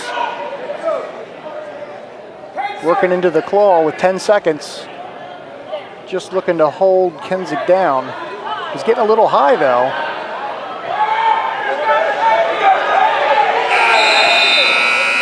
Now move like that, where Solomon had him and he was on the offensive, but yet his shoulders were almost on the mat. Is that something to come back and get you? Even Absolutely. You get a little too high, and the bottom man is able to, what we call swim. He's going to actually grab a hold of his head, and he could have certainly had him in trouble if he had a few more seconds on the clock.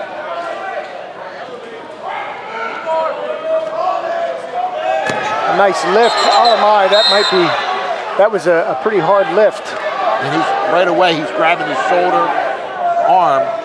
There's no indication it's going to be an injury time, but there's no indication that was an illegal movement. So let's hope that Kensig's okay. He looks like he's in a lot of pain too.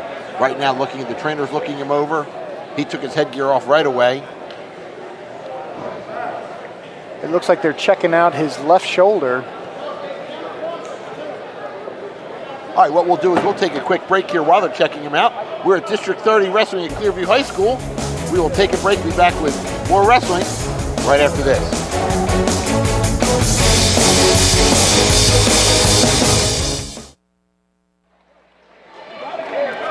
All right, we are back here.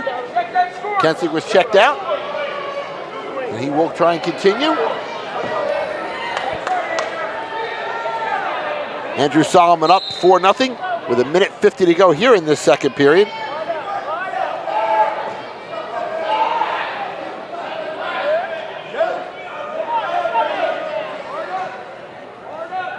Solomon working really hard, tight waist. Seems to be the move that Gateway likes.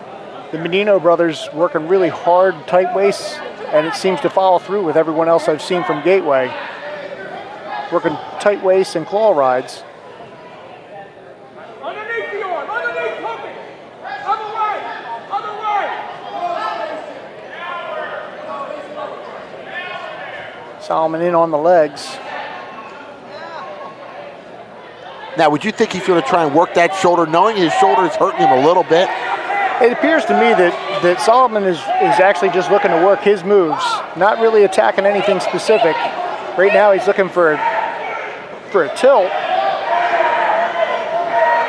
He's actually got the Hamilton ride in, looking to tilt Kensig back, looking for the leverage, and he may just about have that plane. Looks like the official's counting back points. Now you can't see it from that angle, but the amount of pressure he was just putting on his left arm and left shoulder on that move.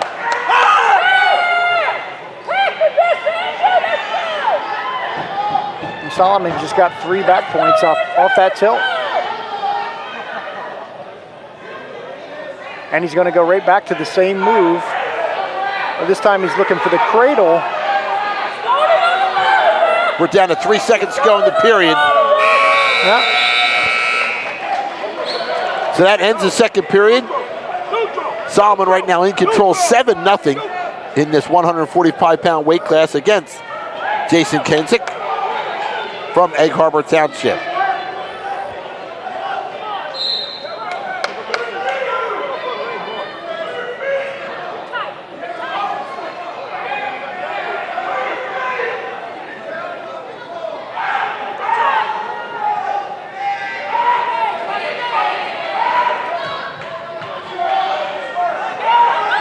Kensig just trying anything he can to get in here and get some type of a ride on Solomon. But Solomon's grabbed that right leg. Up. He's giving up a couple of points here. And he's going to sneak a couple 2 back points out of that. And he did get 2, so it's a 7-2 score. Kensig's looking to work again inside. He's going to hold him down and look for some back points, because that's really the only thing he can do at this point, down by 5. He needs to turn Solomon at least 2 more times, unless he can get a nice tight ride in. Time right now, though, not on his side. We're under a minute to go.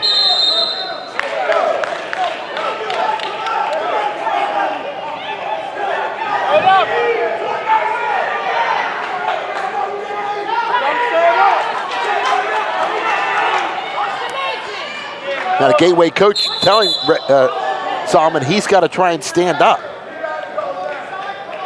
A caution on Kenzig. There you see his shot. Jim Rudder, the coach of Gateway. And here's Solomon standing up just They're as going they to were call that telling him. potentially as soon as he lifts him up.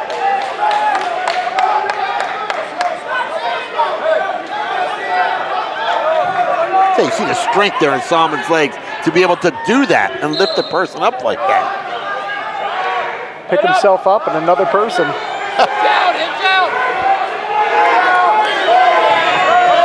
Kenzig's going to get called for stalling here. He needs to bring Solomon back to the mat, but he's unable to. And now we've got an 8-2 score.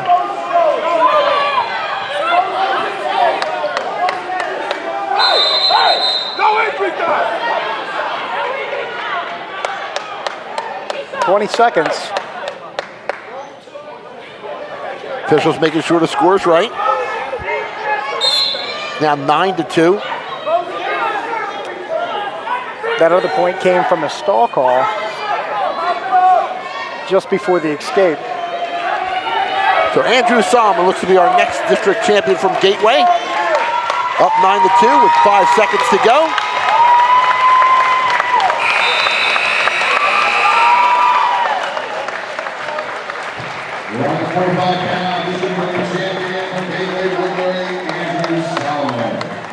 Well, second place finish the past couple of years for Andrew, but he comes back with a first place District 30 championship.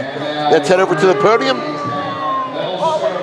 for 138-pound medal presentation. Preston Wilson from Pennsgrove High School, your third place finisher. Second place will be Brandon Dick from Clearview. And your District 30 champion from Gateway High School is Reggie Davis.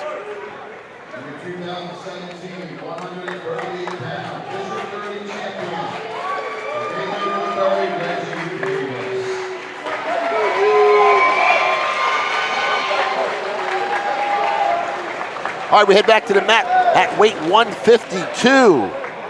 Number 1 seed, Yufas Yilmaz from Vineland High School going against Mark Woods from Egg Harbor Township.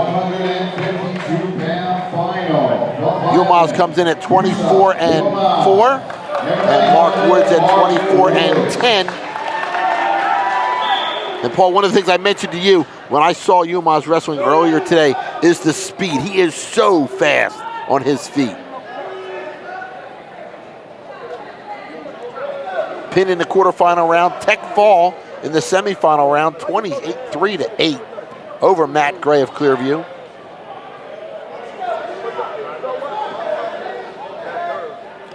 A shot in by Yilmaz.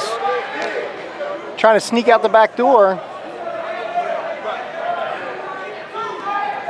He's working his way up. And he's going to have the 2 on the edge of the mat. Yilmaz last year third in the districts. He was also third in Region 8. For Woods, the senior, this is his first year in the finals. Optional start from Yilmaz. He's going to let Woods up, and he's going to sneak right back in for a single leg. Very quickly, scoring 2 more off of single leg, and lets him up again. And remember, this is what very some of these quickly, wrestlers, they like to do that. Now he's got him out on his back. This isn't good. He's got him in here tight. Woods is able to somehow roll through that. That looked very tight. And we're up. I lost count of the score just then. It's 9-3. That was where Yilmaz likes to take that shot. Let him up. I'll give you 1. I'll take it back down for 2 and get 3 more on the back points. In on a deep single. Yilmaz just turns the corner for another 2. Just attacking him. just attacking Woods.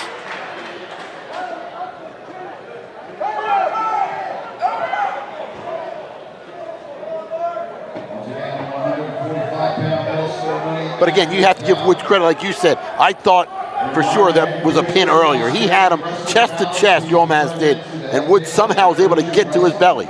Oh, he's going to continue to fight. He wants to fight hard here.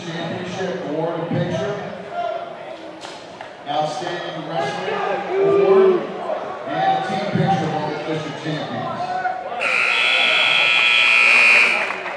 So that's the end of a very eventful first period. Yilmaz up 11-3.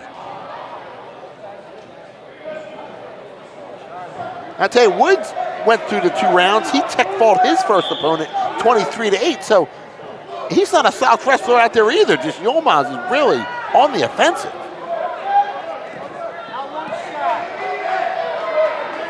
Woods trying to defend, but just can't seem to keep up with the speed of Yilmaz.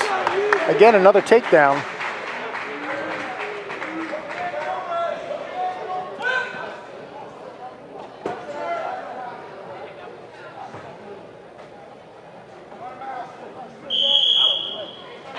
You know, we mentioned earlier, when you get to this level, the 1 and 2 seeds, you expect close matches. So when one guy comes out and really dominates the way Yilmaz is, that's really impressive.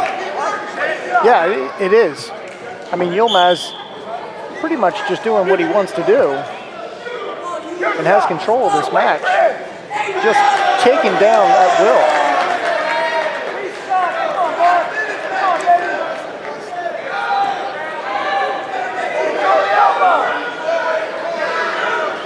Woods here is trying to defend again. Doing a nice job.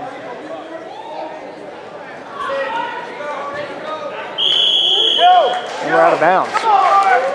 1:01 in the second period to go. Now I'll tell you, Yilmaz wrestled most of his matches this year at 160. So he's dropped down here in the last couple matches to get down to 152. Or either that or he wrestled up during the year. In on a double.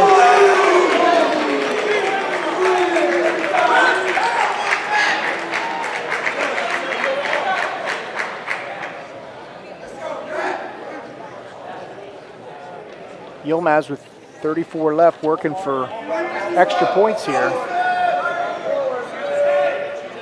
Yilmaz, the only Vineland wrestler to make it here into the finals. But he's making it count, that's for sure, for the Fighting Clan. 15-4 with 22 to go.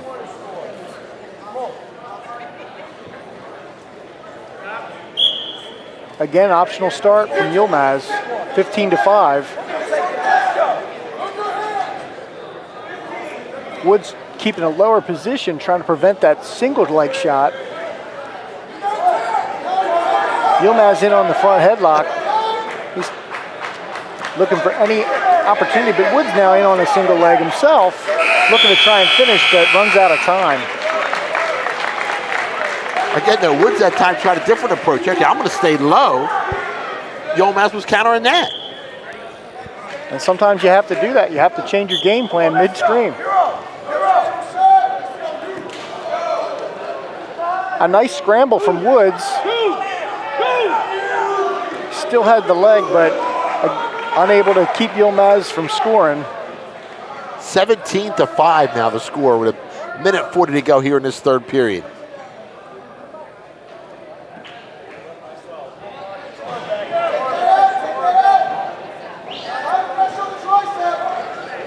Working that Penn State ride really hard, trying to get that arm back up on his, out from underneath him onto his back. Yilmaz is just really cranking on that arm, trying to get it out. Woods fighting it off though.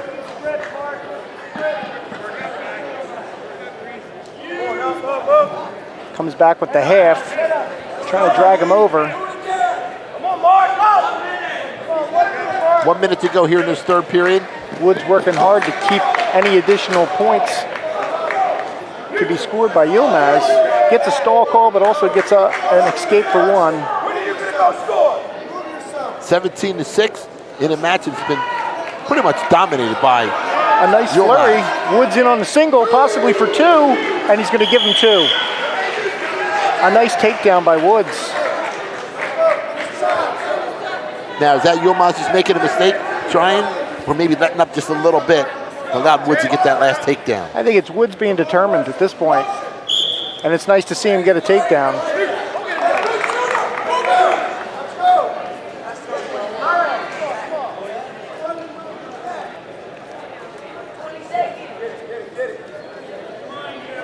But Yilmaz is working an extremely fast pace, and you can see that there's at times openings where he's leaving himself vulnerable, and Woods was able to capitalize because, like you said before, he's no slouch of a wrestler, having tech called the wrestler just in the previous round.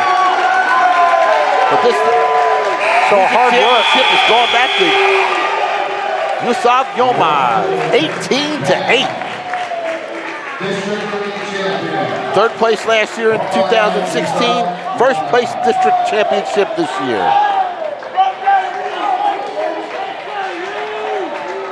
We're going to go back over to the podium for our presentation at 1:45. Third place finisher from Penns Grove, Wayne Scott. Wayne Scott, your third place finisher from Penns Grove. Second place, Jason Kanzig from Egg Harbor Township. And your District 30 champion from Gateway, Andrew Solomon. 145-pound District 30 champion from Gateway Woodbury, Andrew Solomon. All right, here we are back at 160 on the mat. Your number 1 seed, Gary Nagel from Middle Township, going against your number 2 seed, Stephen Raines. Nagel's 34-3, Raines 27-4. And from Millville, Stephen Raines. Neither one of these wrestlers, they're both juniors, have placed in districts in the past, so this is both new to them. They did meet each other just a couple weeks ago, February 4th, and Gary Nagel came away with a pin with just under 30 seconds to go in the match. Got the pin at 5:31.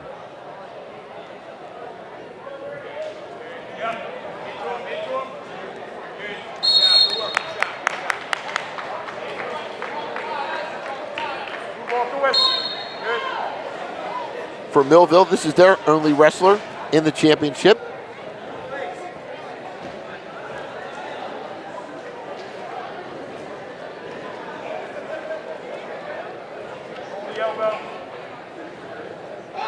Well, this is an interesting matchup with regards to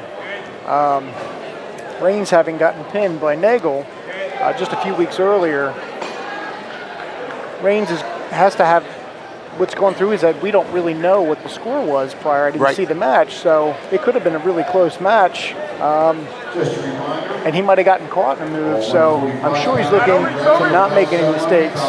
While Gary Nagel, if it was a close match, may realize that he has a lot of work to do, and a pin may not be an easy task a second time. Head position, head position. Nagel in his career, 62-26 coming into this match. Raines just 40-26. Don't let him out. Inside, inside, inside. Good time now, good time.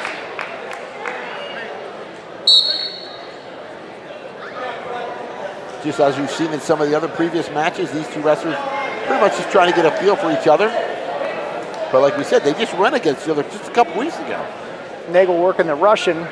We haven't seen anybody else work the Russian tonight.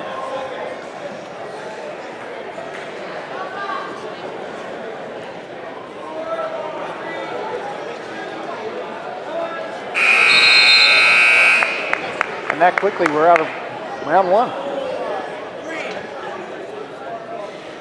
Middle Township has the option. He'll choose down. Straight up there.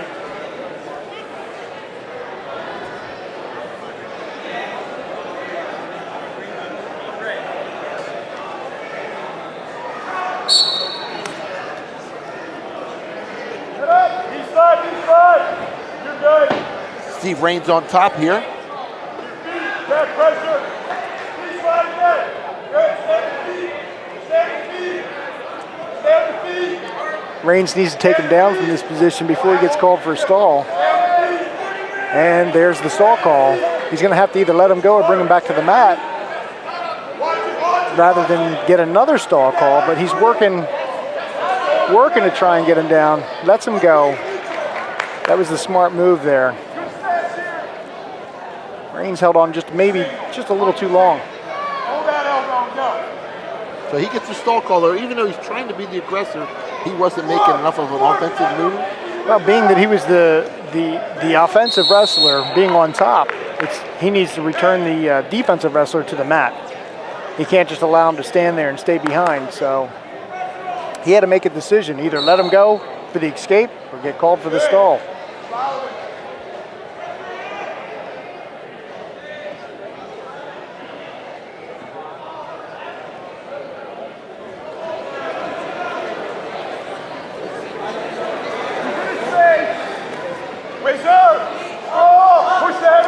In on a single. Yeah, now, one thing I've noticed from Nagel so far from middle, it seems like that Raines is trying to take the shot, but Nagel's the one who keeps backing away. That could come back and get him eventually if they feel that he's not being aggressive enough. Absolutely. As Raines continues to shoot and Nagel's backing away, we could see it go the other way around. Arm up, right arm up, single, single, single.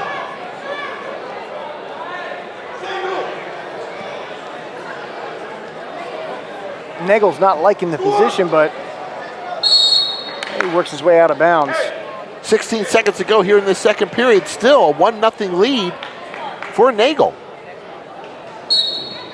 A nice quick shot off the whistle, but not able to produce any points there. Short time. 4 seconds to go. Raines takes another shot with just 2 seconds left.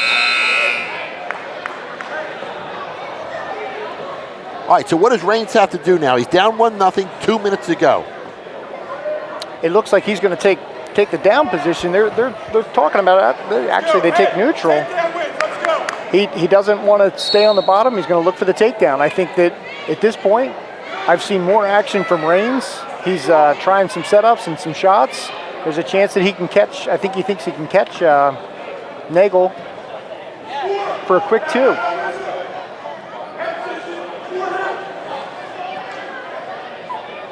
Again, not having seen their first match, Nagel may be very, very good on top, and Raines decided that on his feet it's a better opportunity for him to get a takedown to win this match. Now, Nagel being the taller wrestler, is that a disadvantage for Raines to try and take that shot and bring him in? It certainly can be.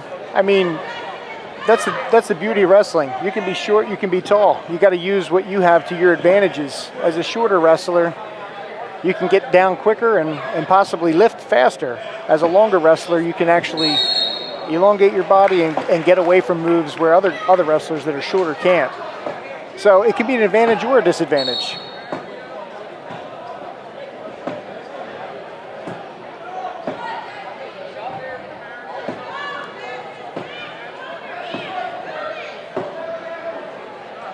We have 1 minute to go in this match. 1-0. Gary Nagel from middle still up. I still see mostly defensive wrestling from Nagel.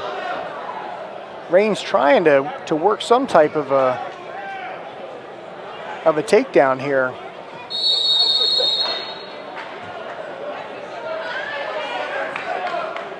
Yeah, I just see Raines is having such a tough time when he gets There's in another tight. shot and a stall call, like you said earlier, that can come back, could come back to be difficult.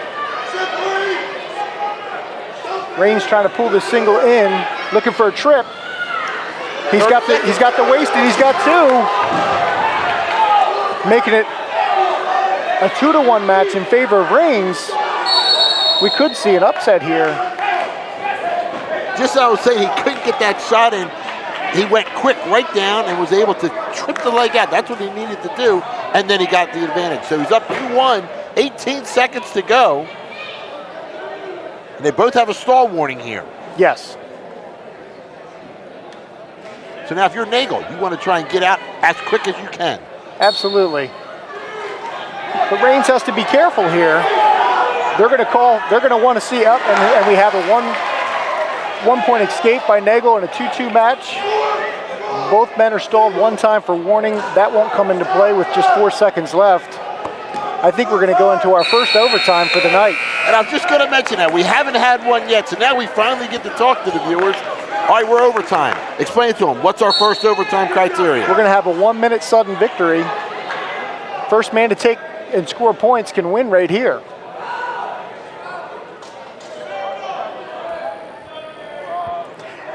If no one scores here, we're going to go into 2 30-second bouts where each man is going to get an opportunity to choose position. Now, does the previous stalling come into play here? If they get called for stalling in overtime? No. Yes. So you have to be aggressive. You still have to be aggressive. All right, we're inside 25 seconds to go. Reigns just looked up at the clock to see where he was. 16 seconds, I don't see anyone scoring from this position. They're going to either call it out of bounds or stalemate. All right, so we have 11.4 seconds to go. Reigns has to adjust his headgear. If there's no takedown or points awarded, we go to the 5th overtime, which is a 30-second. A 30-second go. And we will have 2 30-second period at that point. This was a sudden death, first points wins. Those we will each wrestler will have an advantage for 30 seconds. Each wrestler will get an advantage, exactly. 7 seconds in on a single, looking to finish it before the time expires, but Nagel just able to hold on. I tell you, Reigns almost had it. He went for the trip and kicked the leg out, but just couldn't get it.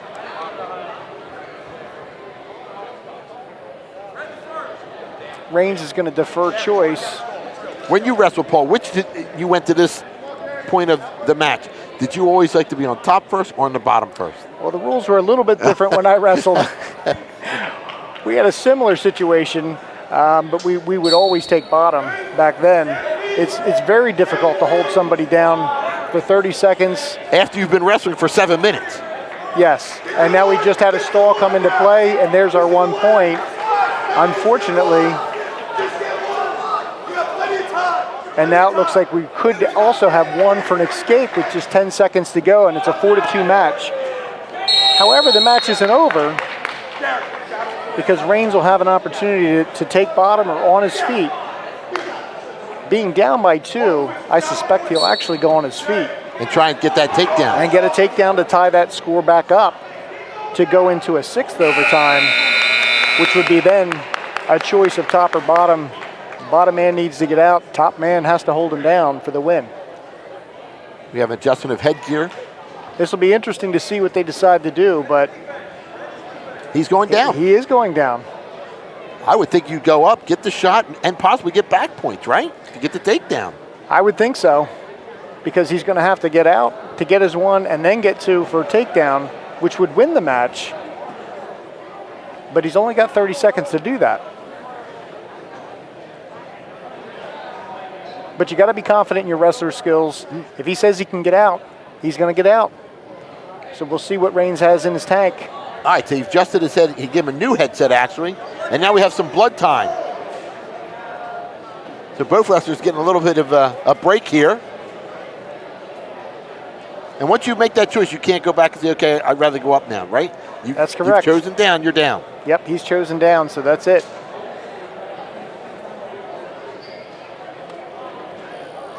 Coming up on our, I think this is 7.5 minutes they've been wrestling. This 30 seconds will give them a full 8 minutes on the mat, if I'm not mistaken.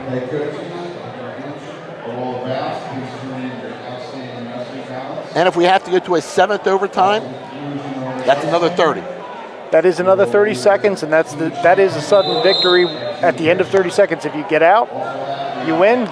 Top man holds them down for 30, he wins. All right, so Reigns will start down. Nagel on top, up 4-2. Looking for an escape or a reversal here.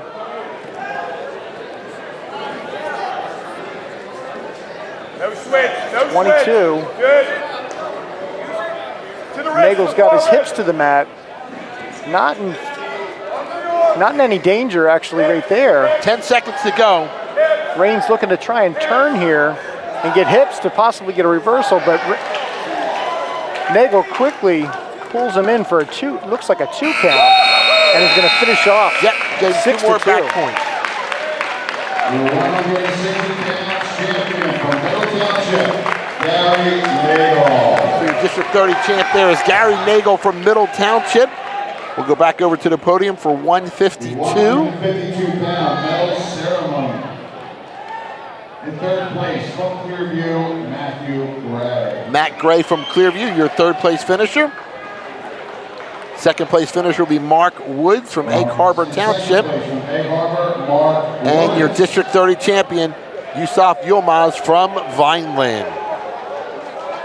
And your 2017 152-pound. So we're coming up on our last 2 matches of the day, 170 and 182, as we started out at 195. So 170, we have our number 1 seed.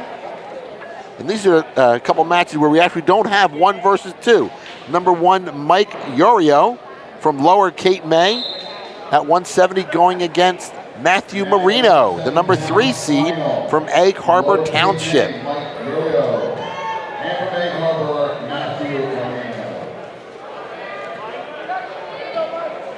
Yorio on a quick single finishes for 2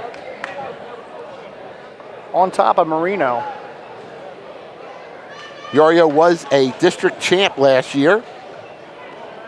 For Marino, he was in 4th place in 2015 in the district, did not place last year.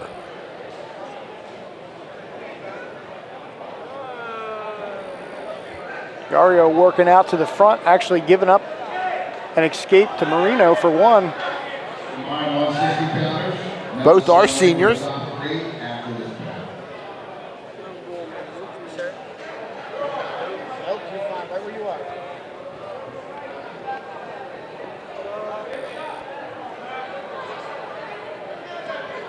Just under a minute left here. Yorio and Marino trading a couple of shots to go out of bounds.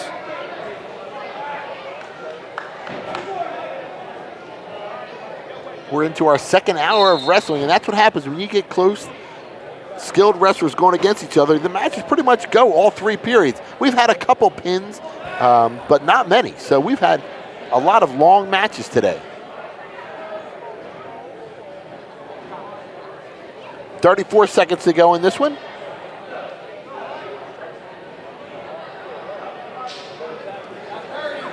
Once again, we are at Clearview High School for District 30 Wrestling.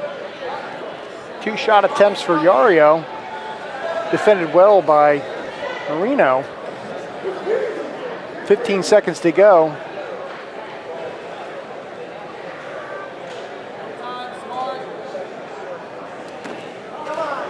Another shot attempt here. And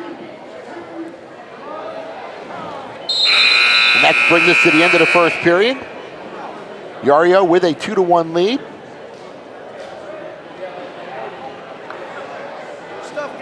There you see the records. Yorio at 29-2.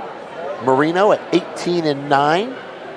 For the career, Yorio at 76-43. Marino at 48-30. Both of them are seniors. Marino working to try and get Yorio's hips to the mat. Yorio is able to recover and get back up on top. Marino got here by upsetting and pinning the number 2 seed, Joaquin McPherson, in 158 in the semifinal matchup. And we have a tie score here. Marino's back up on his feet, 2-2.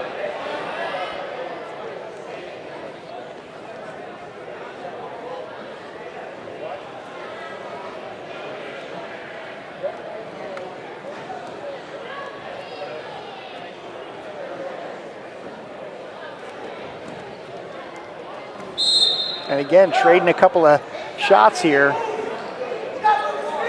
before they went out of bounds.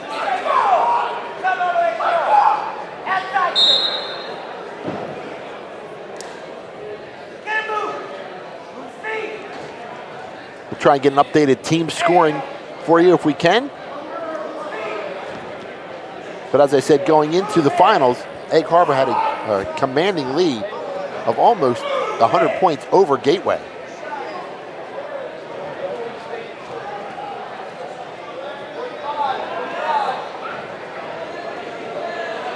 Under 45 seconds to go here in the second period. Another shot from Yario.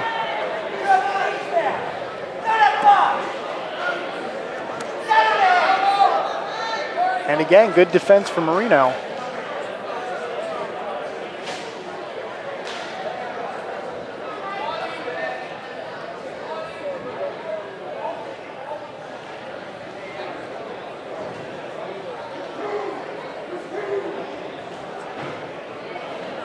Ten seconds to go in the second period, still tied at 2. And another flurry just here before the end of the period.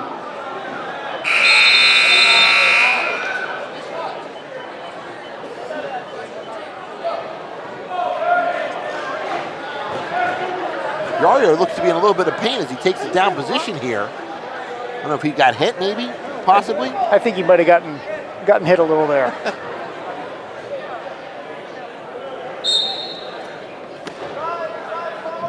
Marino on top for the first time in the match, riding a tight waist. Looking to keep Yario down.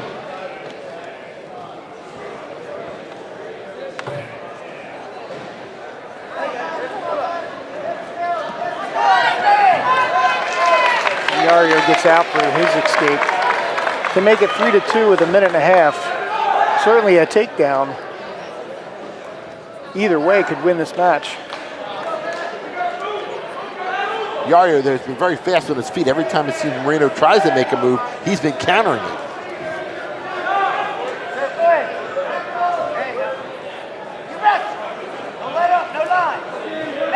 One thing I see a lot of between these two is a lot of head control between the two of them. They're both working for head position. We've seen this all night, but these two are really working for position.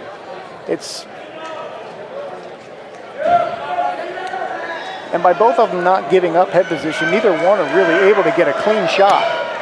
The shots that they're getting aren't that productive because they just don't have an opportunity to get that space.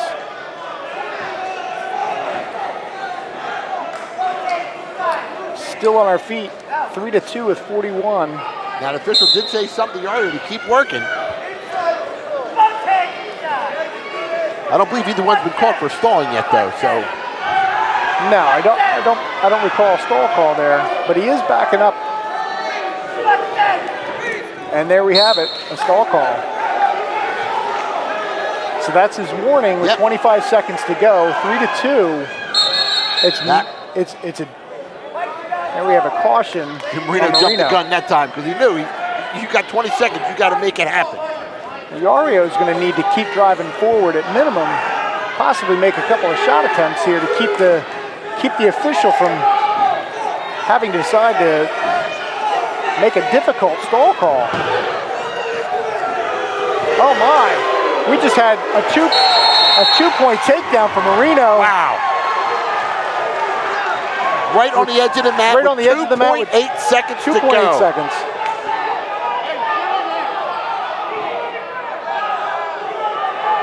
It's 4-3, 3 seconds, just about 3 seconds to go. 2.8. It's possible Yario could come out of here very quickly, and we don't. He's unable to do it.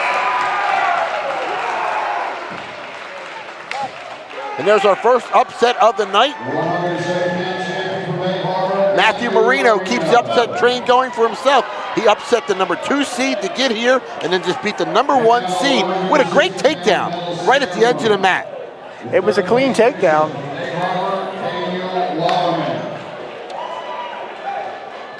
All right, we're over at the podium. Daniel Wallman from Egg Harbor Township, the 3rd place finisher. This is at 160. Stephen Raines, your 2nd place finisher and your District 30 champion from Middle Township, Gary Nagel.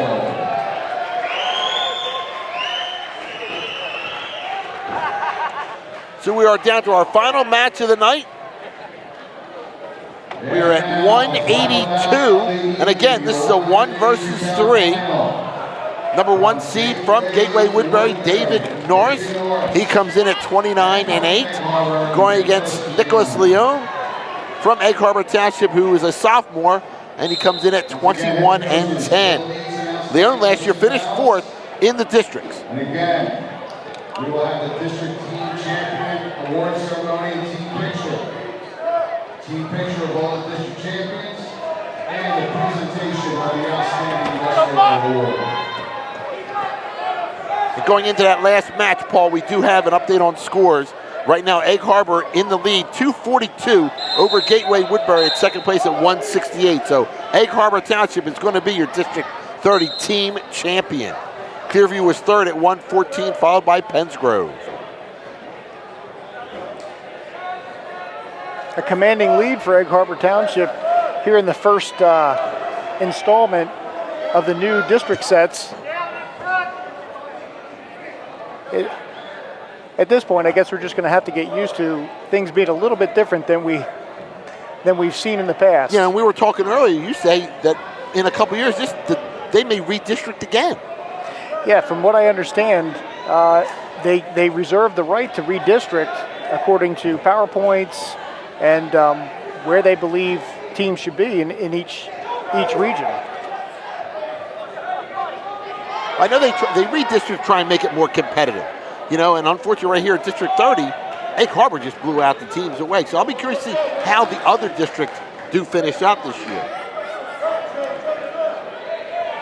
Got no score here with 30 seconds left. This is our last match at 182. Norris from Gateway, Leone from Egg Harbor Township. Leone upset Stephen Shaney from Clearview in the semifinals. I think they're going to call that. Oh, it looks like they're going to call it too.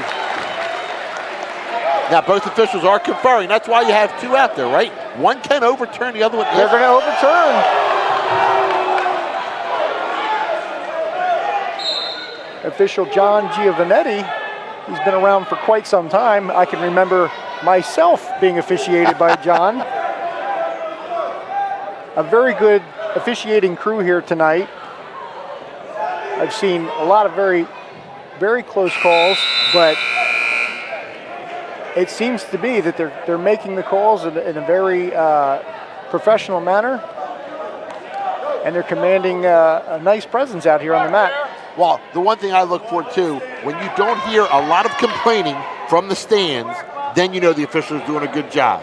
Not that wrestling parents complain a lot, but they do. If they feel they're being wrong, they will let you know. Absolutely.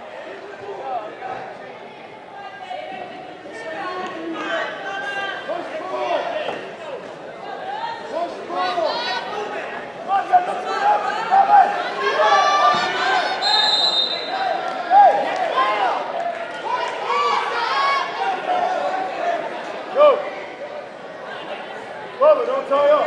Make him move his feet. Motion. All right, so we have an official timeout right now. There's something on the mat. They need to get cleaned up.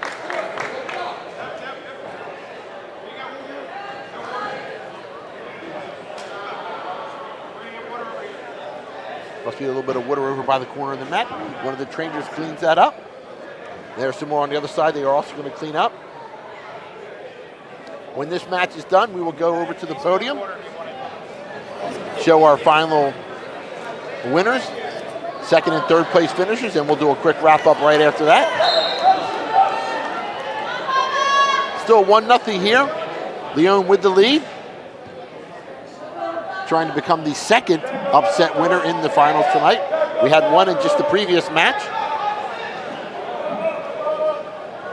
in which Matt Marino upset the number 1 seed, Mike Urio.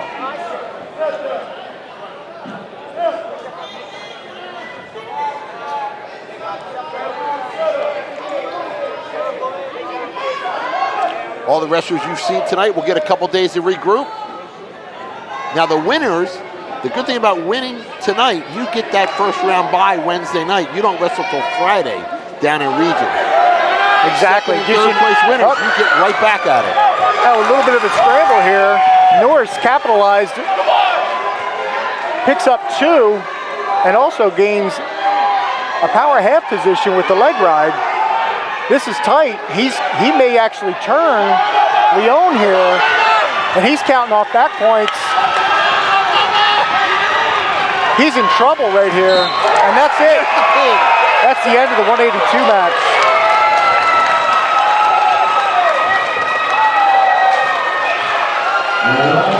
That was a quick turn of events. That was a quick turn of events there. It don't seem like he had control. It's just that one move. You make that one wrong move. That's all it takes sometimes. All right, so we're going to head back over to the podium for our final 2 presentations. We're at 170 now. They're giving out the awards for 3rd place at 170.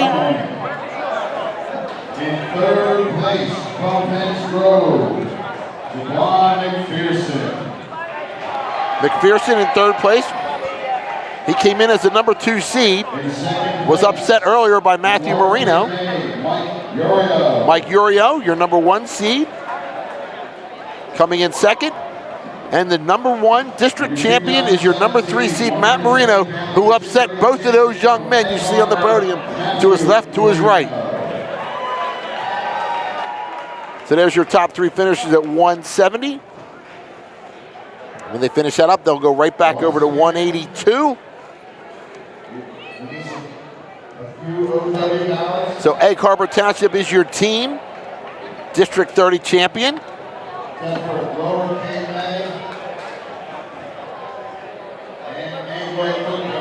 So you have to be impressed with the way Gateway came out. Even though they didn't have as many wrestlers in the finals, they battled all the way through. Absolutely, I was thoroughly impressed, not only by Gateway, but Clearview as well. Egg Harbor Township came in here obviously poised to win this entire thing with a lot of wrestlers that have a lot of experience. But Gateway and Clearview both coming out, Gateway more so coming out and really fighting hard.